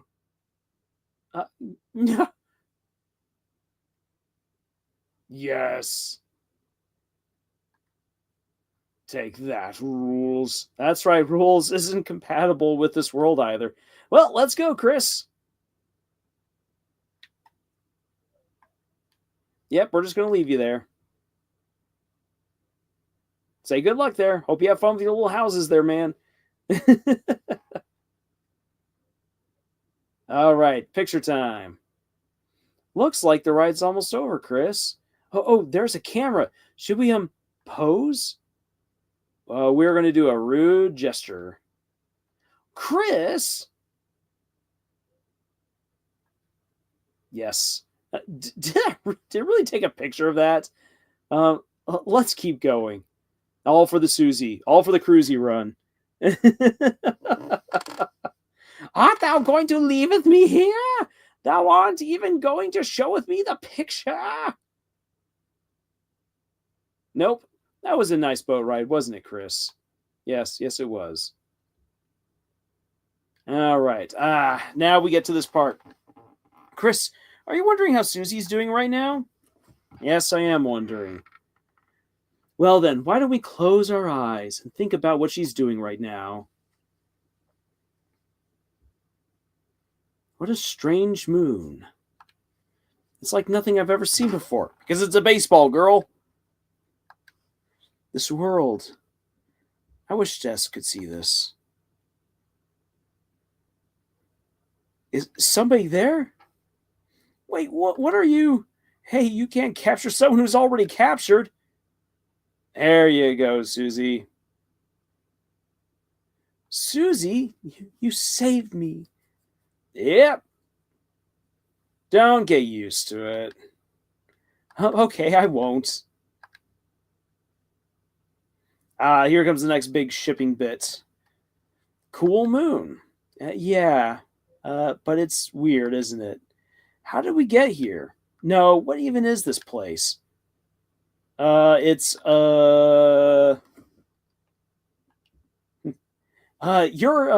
just having a dream. Huh? Oh, that's right. Now, if you want to know why I chose that, because remember, the Dark World is Chris and Susie's thing. So we're maintaining that. Right, if you're here, it must be a dream. I mean, the real Susie probably wouldn't save me, would she? She probably doesn't care about me at all. Huh? Why would you think that? The moon is baseball is certainly a phrase that can be applied. She doesn't care about anyone. Well, fair, but did you ever wonder why Susie never picked on you? Sigh. all the time. Maybe it's because when she first came to class, you lent her one of your pencils, like a dumb candy cane looking one or something. And even though it didn't actually taste like candy, she remembered your smile and decided to spare you, you know? That's really specific. Yeah, well, wait, did you say you ate the pencil? I mean, look! Hey, so do you dream about me a lot? Well, time for me to get back to my project. Oh, so awkward. Okay, Susie, hit me with your axe and wake me up. Wait, no, I can't do that. Why not? It's just a dream, so. I mean, didn't you want to hang out some more? I guess Birdley can wait a little longer. All right, let's get you out of here then. All we gotta do is head to the right over here to this over here on this heart covered Ferris wheel. And I was like, this is everything I ever wanted. Thank you, Queen. What's the hold up? Get on already. Sorry. All right. The Ferris wheel of love. What the hell am I supposed to do here? Chris would know what to do. Eat moss. Yes. Actually, maybe Chris wouldn't know what to do. So, Ferris wheels, huh? Kind of makes you wonder what car they built for. The car they built for. It's different than riding one with Chris. Hell's wrong? You scared of heights? No, I love heights. You're shaking. Well, maybe I'm a little scared, but to be honest, I actually like scary things. So, coming back to why I'm not such a huge fan of this particular ship, comes around to this. Because when you pay attention to the dialogue right here, again, Noelle is looking for someone to stand in for Des. That doesn't mean that she doesn't feel something for Susie. But this is imposing a certain ideal of who she wants in her life onto Susie. Rather than really accepting Susie for who she is. Which I know some people are going to be like, well, it's because she just doesn't know her yet. But we see that with Chris, because in the part where Chris and Noelle are just together, there's opportunities for Chris and Noelle to reconnect. Noelle doesn't take a single opportunity other than to reflect on Des and ultimately how she misses Des. What she's looking for is, again, she's looking for someone to replace Des. For Chris could be that person. And then she could enjoy a healthy crush on Susie. But instead, all of this is all projection. And so the reason why I ultimately don't like this is because, as someone who's gone through plenty of crushes and heartbreaks in his time, you've actually got to get to know the other person that you like and get to like them for who they are and not for who you want them to be. Because if you like someone for who you want them to be, then you're not really connecting with that other person. So that's what I see as a danger between Susie and Noelle. And I know there's a lot of people who like it, and that's totally fine, but it's like the fly in the ointment. It's the mold in the cake. It's hard to ignore once you've seen it.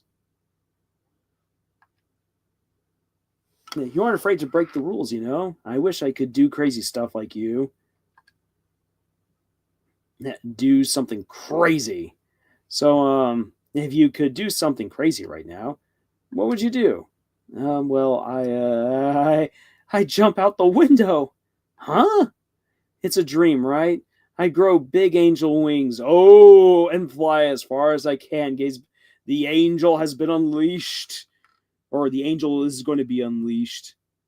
Concraft convince her it's a dream, then gets surprised that she doesn't mind getting hurt to wake up. Well, she does think this is a dream, so she's going to go. So she's just going nuts with her fantasy. Remember, in this scene, Noelle is fully convinced this is a dream. Yeah, I understand. Mimic, yeah, if anything, Noelle just likes the idea of Susie. And again, that's the skyline shining like holiday lights. Like holiday lights. Oh. Yeah, that's kind of beautiful. Wait, you wouldn't seriously jump out, would you? No promises. Susie, what do you think looking out there? Me? Say something cool. Seeing everything small makes me feel like if I was Susie Zilla or something, I could wreck the whole city. Susie. Hey, what? Is being Susie Zilla something you think about a lot? Like, lie? No, I just made it up now. Does your tail always do that when you lie? Hey, don't look at that. I don't have a tail. It's a part of your dream. Oh, right. Sorry. Guess I'll just have to check it in real life, too. Hey, don't! Susie, everything okay? Look, I just don't like people knowing about it. Well, I think it's a nice tail.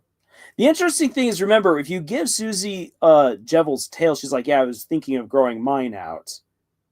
And even if you don't give it to her, you then find out, oh, she does have a tail, which makes you wonder, what is it that's so embarrassing about her tail? There's something about her tail, because she said, oh, I was thinking of growing it out one day. She already is. So what is embarrassing to her about her own tail, I wonder? It's wagging. I don't think you understand what I meant. I think the reason Noelle didn't try to connect with Susie is because Noelle thinks it's a dream. And so it's maybe because it's small. You stop shaking. Yeah, maybe it's because she's like, oh, it's just such a small tail. I don't like that. I want it to be big. I can do stuff, smash people with it. Me too. Well, that wasn't too bad. Sigh. What? If only I could dream like this every day. Maybe it doesn't have to be a dream, you know? Susie? Maybe someday we could.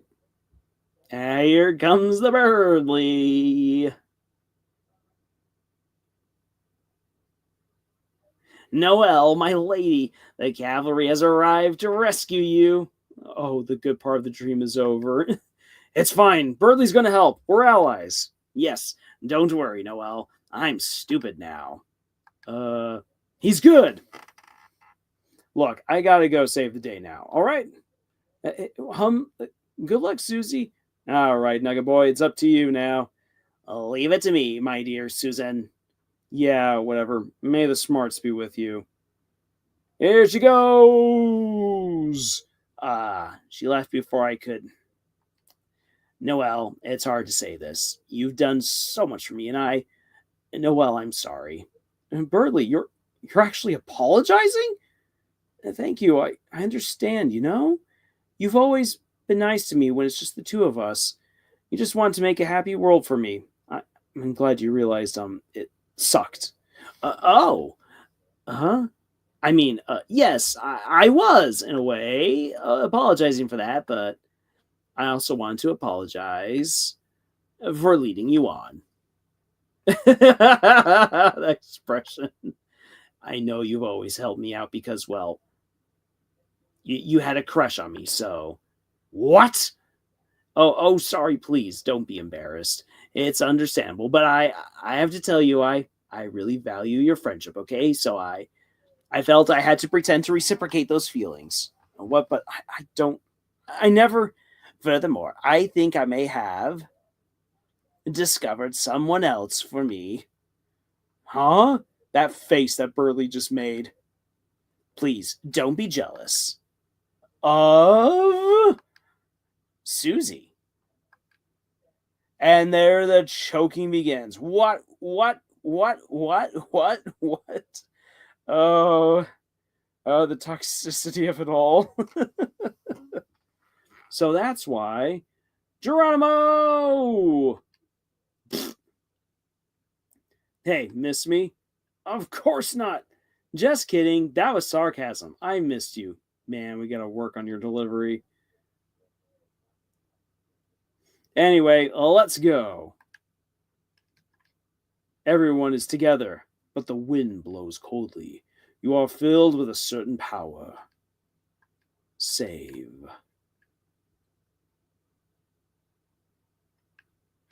Alright, so I was fishing for lost pottery in the acid when I found this photo. Please take a look. That's awesome, Chris.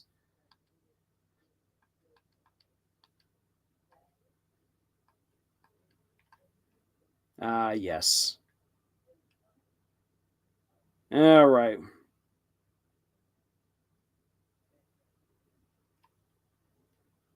Okay, here's the big... Oh my gosh, this battle. The where wire strongly blocks the way. We are going to be tough and defend because this thing hurts. You and Susie told where wire you'd beat them up.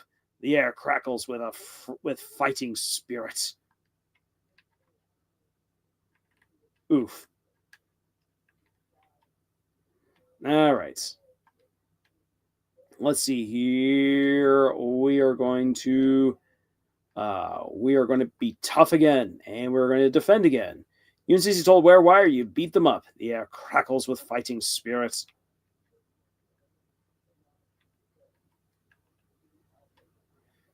All right. Axe. We're going to be tough. We're going to defend again. The air crackles with fighting spirits.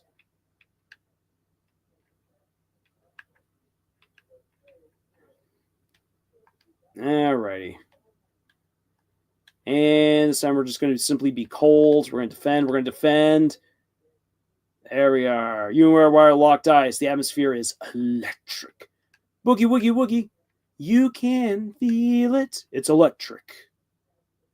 Bet you know it's there. All right, let's see here. We're going to be sweet, and we're going to defend. We're going to bring us up to 99. It pretended not to care, but Axe became more effective. Oof.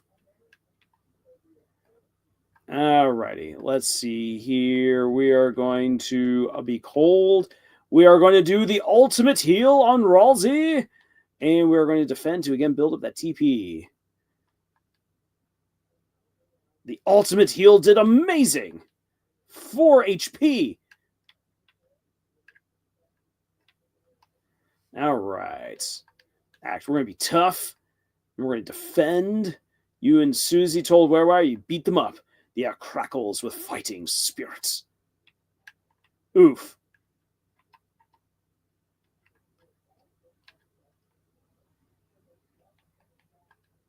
Now we can spare. We shall defend. We shall defend.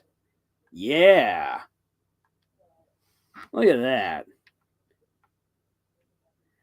Han says, I just realized there was going to be a love triangle subplot now that Noelle and Birdley and Chris all like...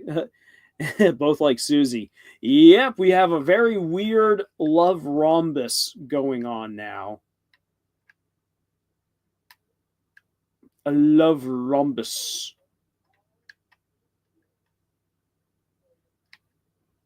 All right. Let's try not to get hit by electricity.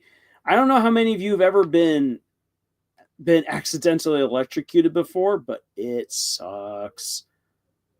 It hurts. It happened to me once while setting up Christmas lights. I didn't realize it, but that there was a broken bulb. Ooh boy, not a kind way to go. I mean, I didn't die, but it hurt something fierce.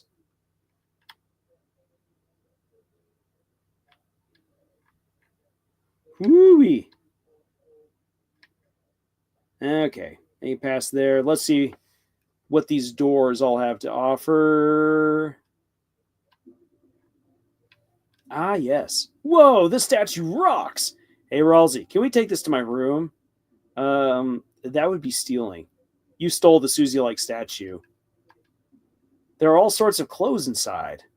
Never seen Noelle wear anything like this. Oh my. These catalogs are of search results. Seems like most things couldn't be made into objects. From the searches, icy real cryptid became a cross between icy and something else. Hey, Chris, take this for your room. That would be stealing. You stole the icy statue for some reason. Again, a little bit of a Krusie detail right there, because Chris is stealing. Like, we don't make the decision. Chris is making the decision. Because Chris is trying to impress Susie here. Every page is the last month. Every day is the 25th. For Christmas. Chris, what if Noelle came in here? Yeah, what if she has ticks? Get out of there. It's a wardrobe. Oh, man. No Ferris wheel for us. Well, don't worry, Susie. We'll do it at the fair.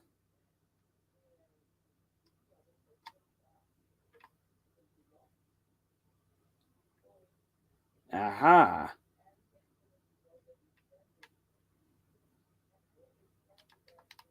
Pulling this lever releases a swan boat. You thought about releasing a ton of swans to clog the river. Aw, are they reminiscing about our ride? Nah, I wish to clog the river. Clog it, I say. All right. Okay. We're going to, let's see here.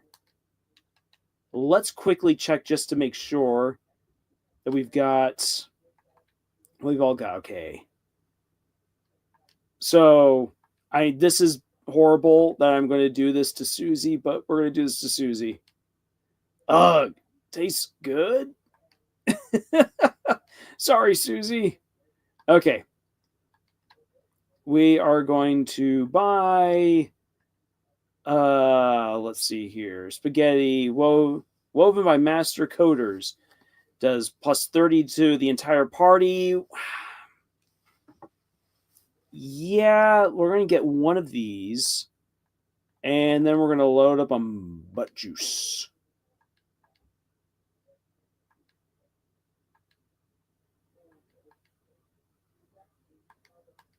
All right. Please come again. We'll be waiting for you with rose-tinted glasses. Okay. So there we go. We are we are doing something. $1 with a certain dog on it. Let's see here. Its value decreases every chapter.